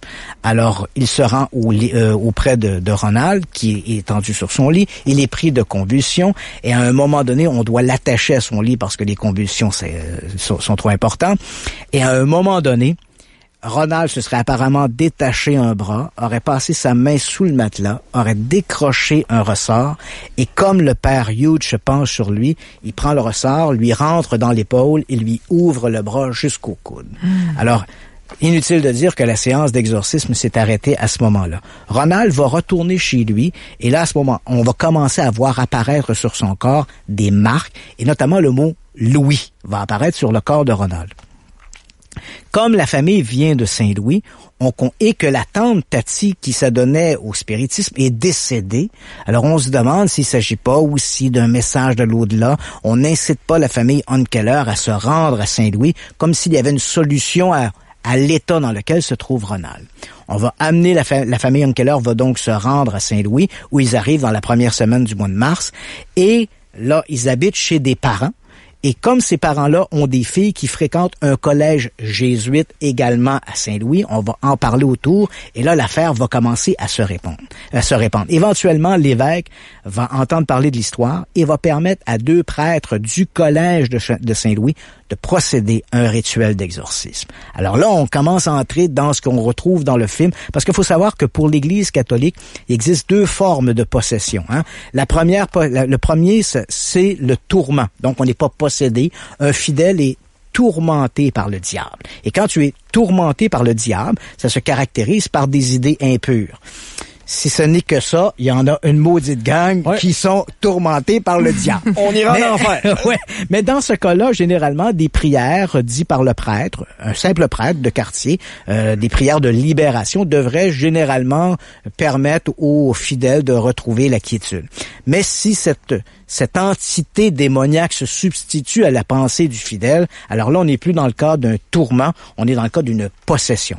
Alors là, dans le cas d'une possession, on doit suivre des règles précises et ce n'est que l'évêque qui peut autoriser un exorcisme. Il faut dire aussi que l'Église a établi des règles précises pour dire on est en présence d'un possédé. Par exemple, un possédé doit être en mesure d'identifier les démons qui l'habitent, il doit être en mesure, il doit réagir violemment à des symboles religieux, il doit démontrer une force exceptionnelle et doit régurgiter des objets non naturels, donc des clous, du verre, de la roche, etc. Bon, inutile de dire qu'aucun cas semblable n'a jamais été documenté à la satisfaction de la science. Mais pour vomir des clous, faut qu'ils aient mangé. Ouais, c'est ça. Donc, mais c'est quand même les critères que propose l'Église. Et là, ben évidemment, si ces critères-là sont rencontrés, ou si par un feeling personnel, l'évêque juge qu'on est en présence d'un cas de possession diabolique, il va autoriser un exorcisme. L'exorcisme, c'est une célébration liturgique où le prêtre va, en fait, on va choisir des prêtres qui généralement ont une expérience dans ce domaine-là ou qui ont été formés pour ça, et ces gens-là vont livrer un combat face à face avec le diable. Donc, c'est un peu ce qui se passe dans notre cas de notre Ronald Enkeller. Donc, l'évêque conclut que les symptômes qu'on lui a rapportés témoignent d'une possession diabolique, et voilà qu'à partir de la mi-mars 1949, on va procéder au rituel d'exorcisme. Au départ, les premiers, c'est le père Barden qui va faire l'exorcisme. D'abord, ça va se faire à la résidence des Onkeller, dans la famille où ils habitent, et ensuite, on va se transférer à l'hôpital des frères Alexian, où là, on va consacrer une pièce uniquement à l'exorcisme, et donc pendant à peu près 1 mois, au rythme d'un rituel par jour, le jeune Ronald Onkeller est soumis à ce rituel de l'exorcisme. Les prêtres, par exemple, vont chaque jour, lorsqu'ils se réunissent pour faire ce rituel, ils vont co-signer un document dans lequel ils racontent tous les symptômes, tous les événements dont ils sont les témoins, et chaque prêtre va co-signer le document pour témoigner en faveur ou à tout le moins de la réalité de cet exorcisme. Bon, je te passe tous les détails, mais disons, je me rappelle, parce que j'ai eu la chance de parler non seulement au possédé, je vais revenir là-dessus, mais j'ai également parlé avec un des prêtres. Lorsque j'ai commencé mon enquête, il y avait encore un des prêtres qui était encore vivant, le père Oloran. Et Oloran me racontait, il dit, à un moment donné, lui, il tenait Ronald, et à un moment donné, Ronald s'est détaché, il lui a lancé un coup de poing au visage, il lui a cassé le nez, et le père Oloran a fait un vol plané à travers la pièce. Et c'est clair que c'est sûr que Ronald était un garçon robuste, mais il avait l'impression d'avoir reçu un coup de poing au visage d'un homme adulte, mature. Il dit, écoute, cette force-là est extraordinaire. Ronald a réussi, il crachait sur les prêtres, mais avec une précision remarquable, racontait et vociférait contre les prêtres des obscénités tout à fait épouvantables. Et à un moment donné, et ça, c'est assez amusant parce que Oloran me dit, je regardais sur le mollet du jeune Onkeller et j'ai vu apparaître une sorte de symbole qui faisait penser une sorte de queue fourchue. Donc, une ligne terminée par une pointe. Et ça m'a rappelé une queue fourchue. Et j'ai demandé à Oloran, est-ce que vous avez vu la marque apparaître ou est-ce qu'en levant la jambe du pyjama du jeune Onkeller, vous avez vu la marque? Et Oloran jure avoir vu la marque apparaître sur le corps du jeune Onkeller. Tant et si bien qu'on est rendu à la mi-mars, à peu près, à la mi-avril, et là, soudain, à un moment donné, durant le rituel, bon, évidemment, il y a le lit qui sautille, il y a des bouteilles qui contiennent de l'eau bénite qui vont sautiller sur les meubles, bon, il y a toutes sortes de trucs comme ceux-là. Et puis, à la mi-avril, le jeune Ronald Onkeller, lors d'un de ses rituels, va retrouver sa voix parce que il parle avec une voix gutturale. Mais en dehors de cette voix gutturale, de temps en temps, Ronald retrouve sa voix d'adolescent de 14 ans. Et puis à un moment donné, lors d'un rituel, il va dire je me sens libéré. Il va annoncer lui-même qu'il se sent libéré.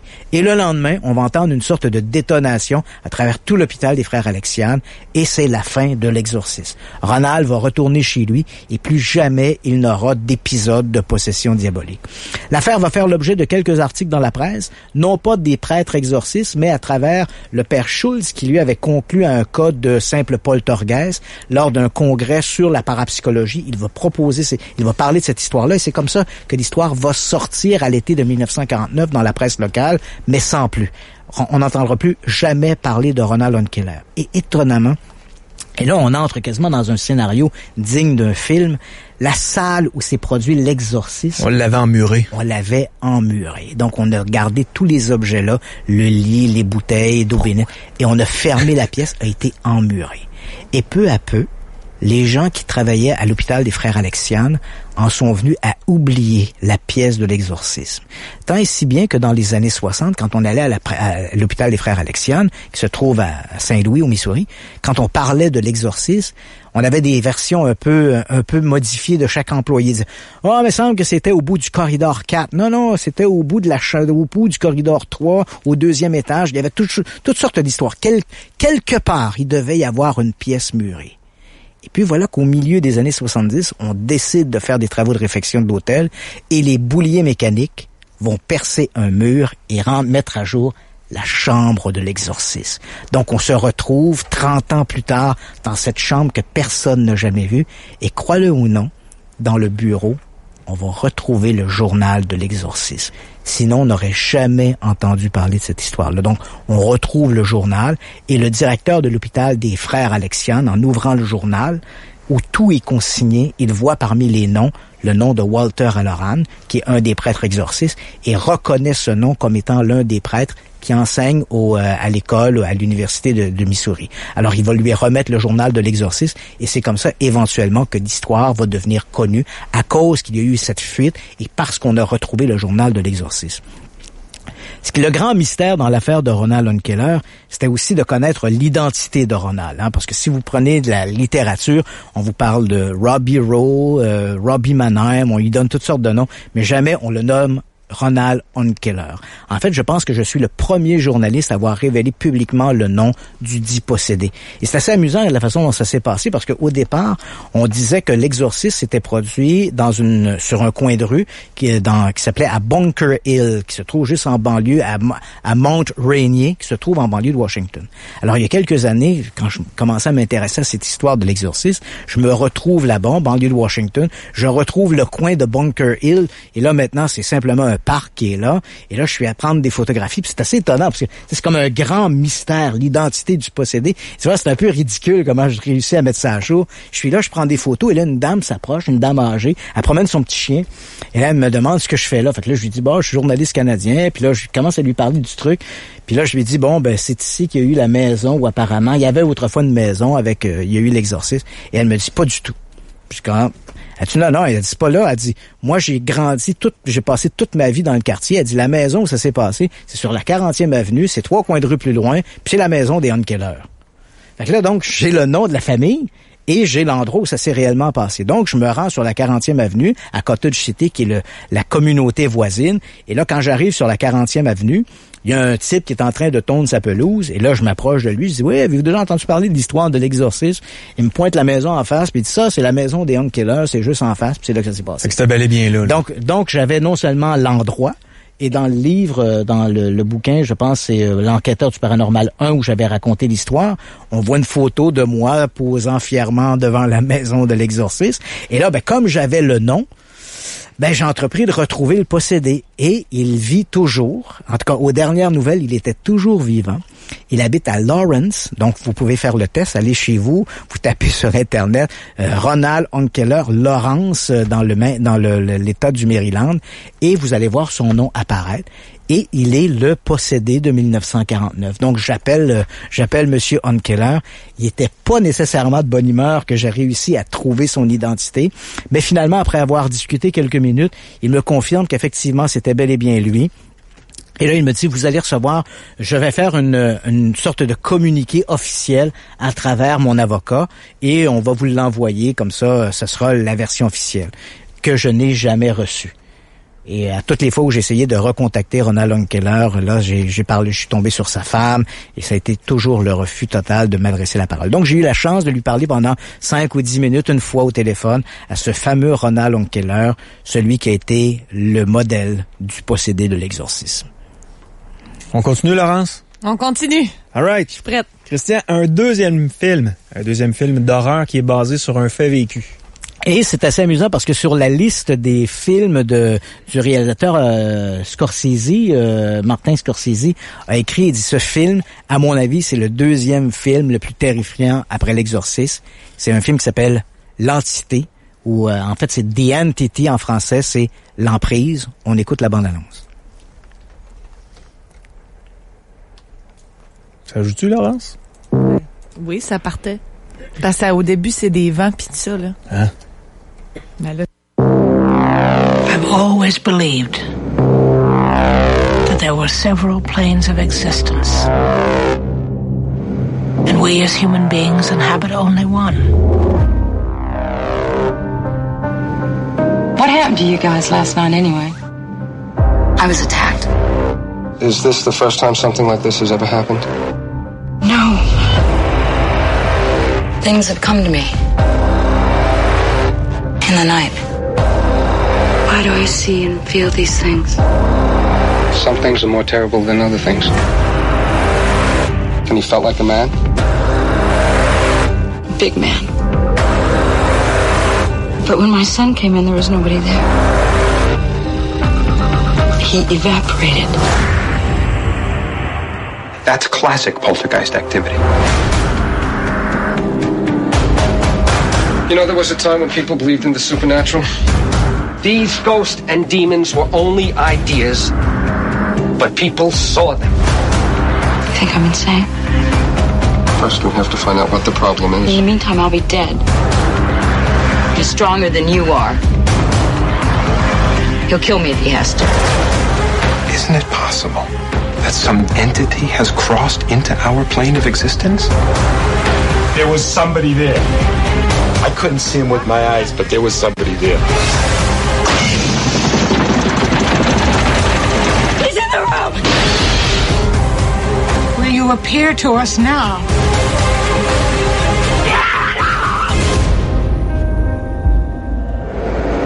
It's my decision. What, to stay sick? To stay alive. The Entity, l'emprise en français. Oui. Est-ce qu'il y a des gens ici qui ont vu ce film-là? Ah, il y en a plusieurs. Je l'ai vu, moi. Tu l'as vu? Pas l'air de ça, mais je l'ai écouté quand même un puis un autre, un film d'horreur. Tu dois pas l'avoir écouté tout seul? Ouais, que je te connais? Je l'ai écouté avec ma mère, ma soeur. Donc, c'est un film qui est sorti en février 1983 et le film dépeint, en fait, ça met en vedette Barbara Hershey dans le rôle de la personne, la victime de l'entité. L'histoire raconte les aventures, les mésaventures, devrais-je plutôt dire, d'une certaine Carla Moran qui habite en banlieue de Los Angeles et qui raconte être agressée sexuellement par une entité invisible. Et les scènes d'agression sont particulièrement troublantes dans ce film en question. Barbara Hershey est remarquable. Et là, ben évidemment, cette histoire-là va déborder. Elle va contacter un groupe de gens, des parapsychologues qui vont enquêter chez elle sur ces manifestations. Et à la fin, on va tenter de capturer la créature, en fait, l'entité en question, dans une sorte de cocon de gaz carbonique. Et bon, je vous passe les détails. Mais c'est un film absolument fascinant. C'est un film, comme je l'ai mentionné, que Martin Scorsese avait dit, le film peut-être le plus terrifiant après l'Exorciste, mais encore là, l'histoire derrière le film est peut-être plus fascinante que ne l'est le film lui-même. En fait, le film est basé sur un roman de Frank de Filita et il faut savoir comment cette idée-là est partie. Donc, Frank de Filita est un célèbre auteur américain.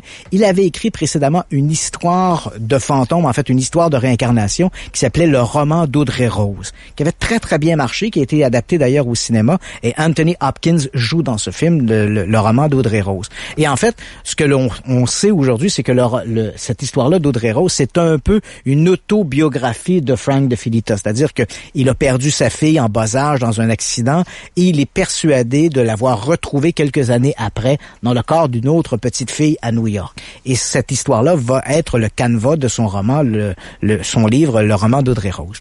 Et là, donc, après avoir terminé ce livre, Le roman d'Audrey Rose, Frank de Filita envoie une lettre aux associations de recherche en parapsychologie en leur disant « Mon prochain roman devrait être une histoire de fantôme. Alors, si vous avez une bonne histoire de fantôme ou si vous enquêtez sur une affaire de fantôme, ben, je serais intéressé que vous me teniez au courant parce que j'aimerais vous suivre dans une investigation pour pouvoir un peu vivre le pouls de ce type d'investigation pour pouvoir rendre mon roman le plus crédible possible. » Et donc, il envoie ça à peu près à l'ensemble des groupes à travers les États-Unis qui s'intéressent à la parapsychologie. Il faut se rappeler que dans les années 70, il y avait peut-être une cinquantaine d'universités aux États-Unis qui avaient des laboratoires de recherche en parapsychologie ou qui étaient associés à des laboratoires en parapsychologie. Donc, Frank de Filita avait un terreau fertile pour trouver de l'information. Et là, voilà qu'il reçoit un coup de fil de l'Université de Californie qui, elle, avait à cette époque un laboratoire de recherche en parapsychologie et on lui dit « On a une histoire qui peut-être pourrait vous intéresser. » Et l'histoire va comme suit. Donc, on est en 1974. On a deux parapsychologues qui sont attachés au laboratoire de parapsychologie de l'Université de Californie, qui se trouvent dans une librairie. Un type qui s'appelle Taft et l'autre s'appelle Carrie Gaynor et Barry Taft. Ces types-là sont en train de discuter près d'un rayon. Ils racontent un peu... Ils viennent d'enquêter sur une affaire de poltergeist. Donc, ils racontent les meubles bougent, etc. Il y a des coups dans les murs. Et alors, une femme qui est là tout près, dans le corridor, s'approche d'eux et dit « Vous savez, j'ai les mêmes phénomènes chez moi. » Alors, elle commence à raconter qu'elle aussi, chez elle, des coups sont frappés dans les murs, que les meubles bougent, etc. Mais au gré de leur conversation, en particulièrement, Carrie Gaynor me disait, parce que j'ai enquêté sur cette histoire-là, donc j'ai rencontré les principaux intervenants dans l'histoire, et Gaynor me raconte, il dit, plus je parlais avec cette dame-là, on voit qu'elle n'est pas tout à fait là. Bon, on va en parler un peu plus tard de la personnalité de la victime, mais elle me dit, là, je vois bien qu'elle me cache quelque chose. Donc, elle me raconte les coups dans les murs, les choses qui bougent, mais on voit qu'elle cache un autre élément. Et puis, au gré de nos conversations, elle lâche le morceau. Elle dit, non seulement il y a des coups dans les murs, mais je suis agressée par des entités invisibles. Et là, elle parle, en fait, elle dit pas tout à fait invisible. Elle a l'impression que ces individus-là sont semi-transparents. Donc, elle dit, il y en a 2 petits, un grand. Les petits la maintiennent et le grand l'agresse sexuellement. Et elle dit, ces créatures, ces entités sont semi-transparentes. Et je ne sais pas pourquoi, j'ai l'impression que ça doit être des Asiatiques. Donc, c'est ce qu'elle lance un peu comme ça. Évidemment, l'histoire va remonter au laboratoire de recherche en parapsychologie. Est-ce que l'on enquête sur cette histoire-là ou non? Et on conclut rapidement qu'on va mettre de côté les agressions sexuelles dont cette femme, la Carla Moran du film, s'appelle en réalité Doris McGowan Biter. Et on se dit, on va mettre de côté ces soi-disant agressions sexuelles. On va plutôt enquêter sur les phénomènes de poltergeist. Alors, l'équipe va débarquer chez elle. On est à l'été de 1974 et elle habite une petite maison assez vétuste. En fait, la maison a été condamnée par la ville. On est en banlieue de Los Angeles. On est c'est à Cedar City. Et là, on se dit, bon, on va enquêter sur ce truc-là. La maison, comme je l'ai mentionné, est vétuste, condamnée par la ville. Elle doit être démolie. Et là, on entre dans la maison et là, on découvre que Doris Biter, en fait, c'est une femme qui est assez troublée. Elle a un passé assez chaotique. Quand elle était jeune, elle a été victime d'agressions. Ensuite de ça, elle a eu des relations plutôt tumultueuses, marquées par de la violence conjugale. Elle a 4 enfants. Dans le film, on en voit 3, mais dans la réalité, elle en avait 4. Elle a 3 garçons et une fille. Ses enfants sont tous nés de pères différents et elle a une relation excessivement tendue avec ses garçons. Et là, lorsque les enquêteurs, les parapsychologues arrivent chez Doris Biter, ils sont accueillis. D'ailleurs, Carrie Gaynor me disait la première chose, en rentrant dans la maison, il y avait une sorte d'odeur de pourriture qui régnait dans cette maison-là. Et la première chose, en entrant, il dit, je vois du coin de l'œil une porte d'armoire qui s'ouvre et je cherche un chaudron qui m'est lancé directement à la tête. Il dit, le temps de me pencher, puis le chaudron est passé tout droit. Je me baissais pas, je recevais le chaudron dans le front. T'sais. Donc, c'est merci, bienvenue dans la maison. T'sais, donc, c'est son premier accueil. Et au cours des semaines qui vont suivre, ils vont en fait mener 8 soirées d'investigation dans la maison de Doris Biter. Ils vont assez bien documenter des phénomènes de poltergeist, donc des portes d'armoire qui s'ouvrent, se ferment, des meubles qui se renversent. Et ce qui est assez étonnant, pour lesquels d'ailleurs il y a plusieurs éléments qu'on n'aura pas toutes les explications nécessaires. D'abord, on sait que l'entité, ce qu'on va remarquer, c'est que l'entité semble réagir davantage parce que le plus vieux des fils de Doris Biter écoute de la musique heavy metal. Et quand on écoute du heavy metal, visiblement, ça l'excite l'entité qui se manifeste plus ouvertement. Donc, ça attire le diable. Ça attire le diable. Donc, on a remarqué ça. Doris Biter semble avoir également une relation avec cette entité. C'est-à-dire que quand elle la menace, quand elle crie, elle vocifère contre l'entité, il y a soudainement c'est comme si elle l'appelait et des manifestations vont se produire. Faut quand même comprendre qu'on est dans une toute petite maison. Si des gens veulent avoir une idée à quoi peut ressembler la maison, j'ai une photo dans l'enquêteur du paranormal au cinéma. J'ai une photo de moi devant la maison. Vous la voyez, c'est une toute petite maison. C'est assez petit. Donc, vous imaginez, à un moment donné, on est 20 parapsychologues, puis on est dans une pièce qui fait à peu près 12 pieds par 12 pieds. On est un peu tassé. Et là, Doris est assise. On a une photo d'ailleurs, j'ai une photo de Doris où elle est assise sur le lit et on voit des sortes d'arcs lumineux qui apparaissent au-dessus d'elle. Ça a été parmi les phénomènes qui ont été documentés. On voyait, par exemple, des boules de lumière qui semblaient apparaître, venir de nulle part, qui semblaient se regrouper. Même à un moment donné, ces boules se seraient formées et auraient créé une sorte de torse. On avait l'impression de voir le torse d'un homme apparaître dans cette nuée de lumière. Tout ça a été documenté par l'équipe de parapsychologues. Jamais, pourtant, durant cette période, Doris Biter aurait été agressée 15 fois par l'entité invisible. C'était à tout le moins ce qu'elle a raconté aux parapsychologues, mais jamais aucun d'entre eux n'a été témoin de ces agressions. Et pour les parapsychologues, l'agression était probablement quelque chose né de l'imaginaire de Doris Biter. Donc, on croit, il n'y a aucun doute que les manifestations de poltergeist étaient bien réelles. Maintenant, est-ce que Doris était réellement agressée par l'entité invisible? Ça, les parapsychologues n'ont jamais pu documenter ça. Il faut savoir aussi que Doris, elle avait une personnalité très particulière. C'était le genre de femme qui, en se levant le matin, mettait un petit peu de café dans sa vodka. Donc, elle avait des sérieux problèmes d'alcool. Donc, elle était littéralement saoule du matin au soir. Et encore une fois, plus elle était saoule, plus la manifestation était éloquente. Donc, les manifestations semblaient également réagir à son état psychologique. En fait, et à un moment donné, Doris Biter a quitté. La maison en question a été littéralement condamnée et aujourd'hui, elle a été renippée.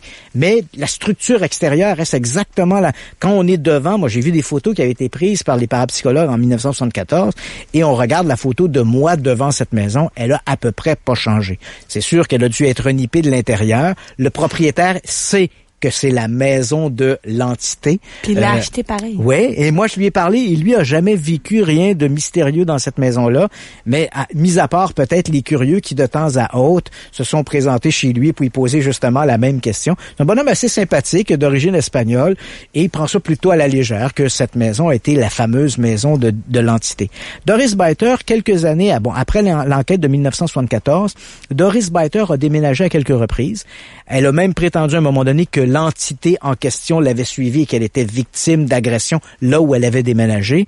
Et éventuellement, l'équipe de parapsychologues vont la retrouver en 1983. Lorsque le film est présenté au cinéma, elle va assister avec eux à la présentation, à la première du film. Et après ça, ils vont perdre de vue Doris Biter parce que elle leur annonce à ce moment-là que les manifestations se sont complètement arrêtées. Et elle va décéder quelques années après d'une insuffisance pulmonaire sans qu'on ait jamais trouvé de solution éloquente et déterminante sur l'histoire de Doris Biter. Une chose est certaine, dans le cas de Doris Biter, on a apparemment des manifestations de type poltergeist qui se produisaient, bien documentées par l'équipe de parapsychologues de l'Université de Californie. Quant aux agressions de Doris Biter, parce que dans le film, à un moment donné, on voit Barbara Hershey qui incarne Carla Moran, qui est le nom qu'on lui donne dans le film.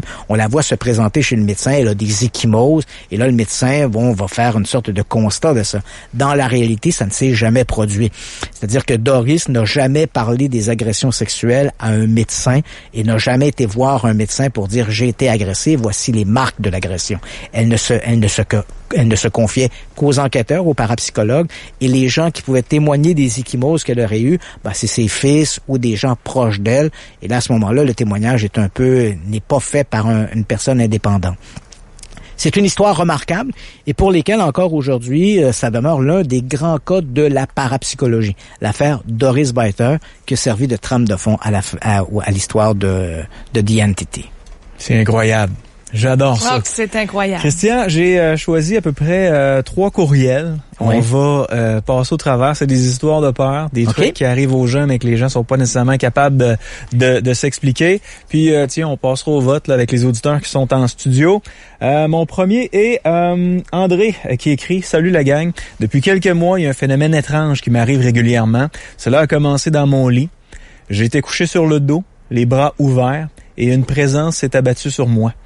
J'ai très bien senti 2 mains très puissantes me coller sur les épaules et les bras dans le matelas, mais de façon violente. J'ai forcé pour me sortir de là, mais impossible jusqu'à ce que soudainement tout s'arrête après 10 ou 15 secondes. Puis, quelques jours après, j'étais sur mon sofa et comme j'ai voulu me relever, le même scénario, mais comme si tout un corps s'était étendu sur le mien, me paralysant complètement et encore plus longtemps. Exactement comme lorsqu'on dort en cuillère.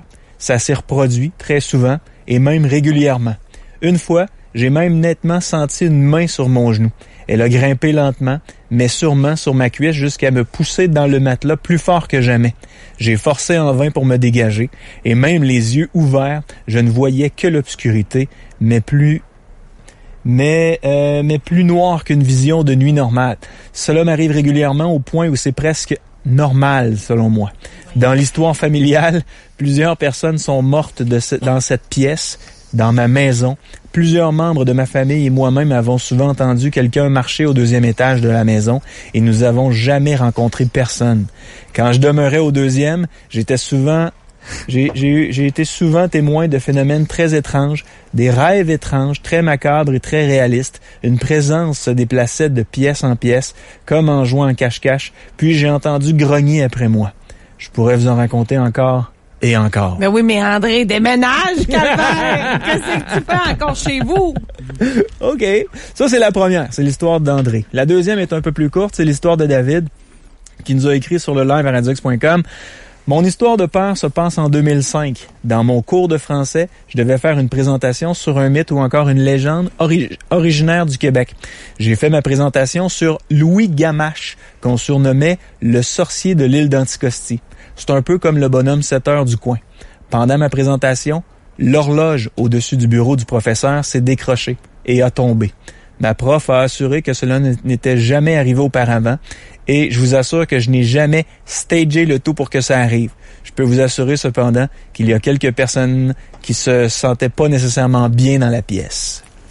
Donc ça, c'est l'histoire de David, l'île d'Anticosti. La dernière, un peu troublante aussi, comme la première. Bonsoir Marceau, Laurence et Monsieur Page, ainsi que tous les gens qui sont en studio.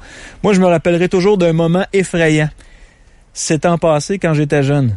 Encore à l'école primaire, là, je devais avoir environ 10 ans. J'étais couché dans mon lit, je ne m'endormais pas.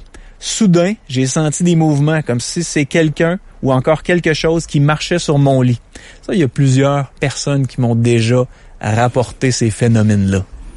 Est-ce que, tu sais, quand on est entre la réalité, tu sais, puis le sommeil, là, on a l'impression des fois qu'on hallucine. D'entendre des bruits puis d'entendre quelque chose se passer. Ouais. Donc, il a senti plusieurs personnes qui marchaient sur son lit.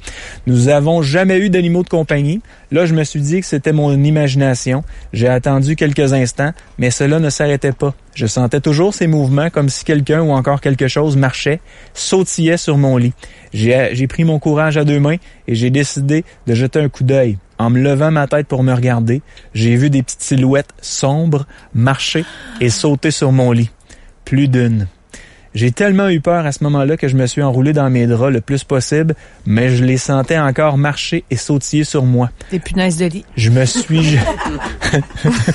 suis jeté en bas de mon lit, espérant que cela cesserait, mais non, je les sentais encore dans ma chambre.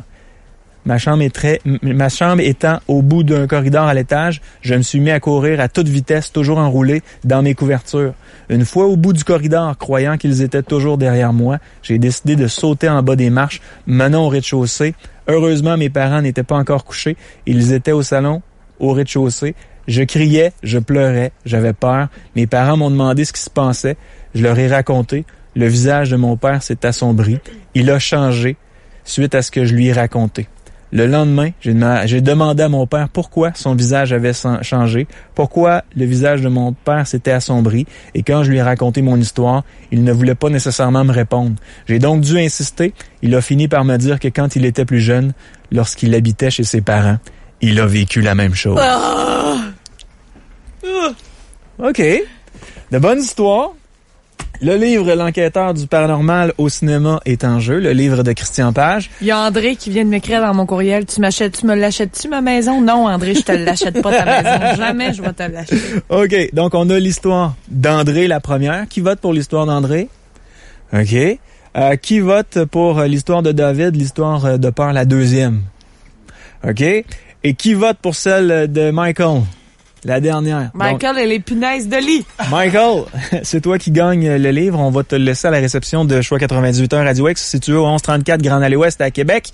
Viens le chercher sur les heures de bureau. Tu auras l'occasion de rencontrer la très gentille Véro qui sera là pour t'accueillir. Christian Page, encore une fois, ce fut un plaisir de t'accueillir avec nous en studio. Ça m'a fait plaisir. Merci d'avoir accepté de faire une démonstration comme ça en public. Ça t'arrive souvent? Non, pas souvent. Non. À la radio, c'est rare qu'on accueille autant de gens dans le studio. Émission devant public ce soir. Oui, c'est ça. Émission devant public. C'était relax? Oui, ça va bien. Tout le monde a apprécié? Oui. Ah, vous êtes aussi bien de dire ça, il est là. Vous allez-tu revenir? Merci, mon cher Christian. Pour les gens qui veulent te suivre, on peut te suivre sur ton site internet christianpage.ca. Oui. Tous tes livres sont disponibles dans toutes les bonnes librairies. Absolument. 98.5 avec du Trisac. Oui. Est-ce que là, t'es dans Chose, Truc et compagnie la fin de semaine, là? Chose, truc, la fin. Non, Truc non, et compagnie. c'est fini. Truc et compagnie, c'est fini? Ouais, c'est fini. Là, t'as-tu d'autres émissions de télé qui s'en viennent? J'ai, à partir du 28 novembre, à Historia, il y aura une série qui va s'intituler L'enquêteur du paranormal. Et là, ce que j'ai fait, donc, c'est une série en 8 émissions où j'enquête sur du paranormal et j'essaie de tracer la frontière entre le mythe, la réalité, la science, etc. Qu'est-ce que l'on peut dire là-dessus? Merci beaucoup, cher Christian. Une approche critique. On se reparle mercredi prochain? Absolument. On souhaite à vous tous une belle fin de semaine. Laurence, une bonne fin de semaine à toi. Oui, toi de même. On se revoit lundi, 19h30. Merci d'avoir été là. Ciao!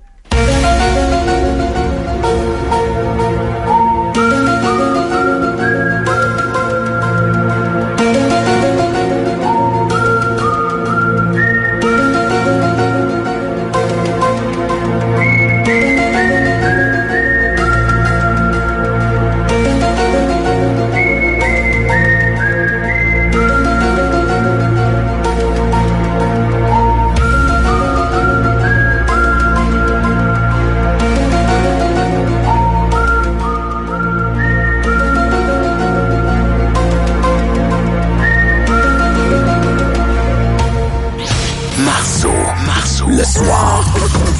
Radio X.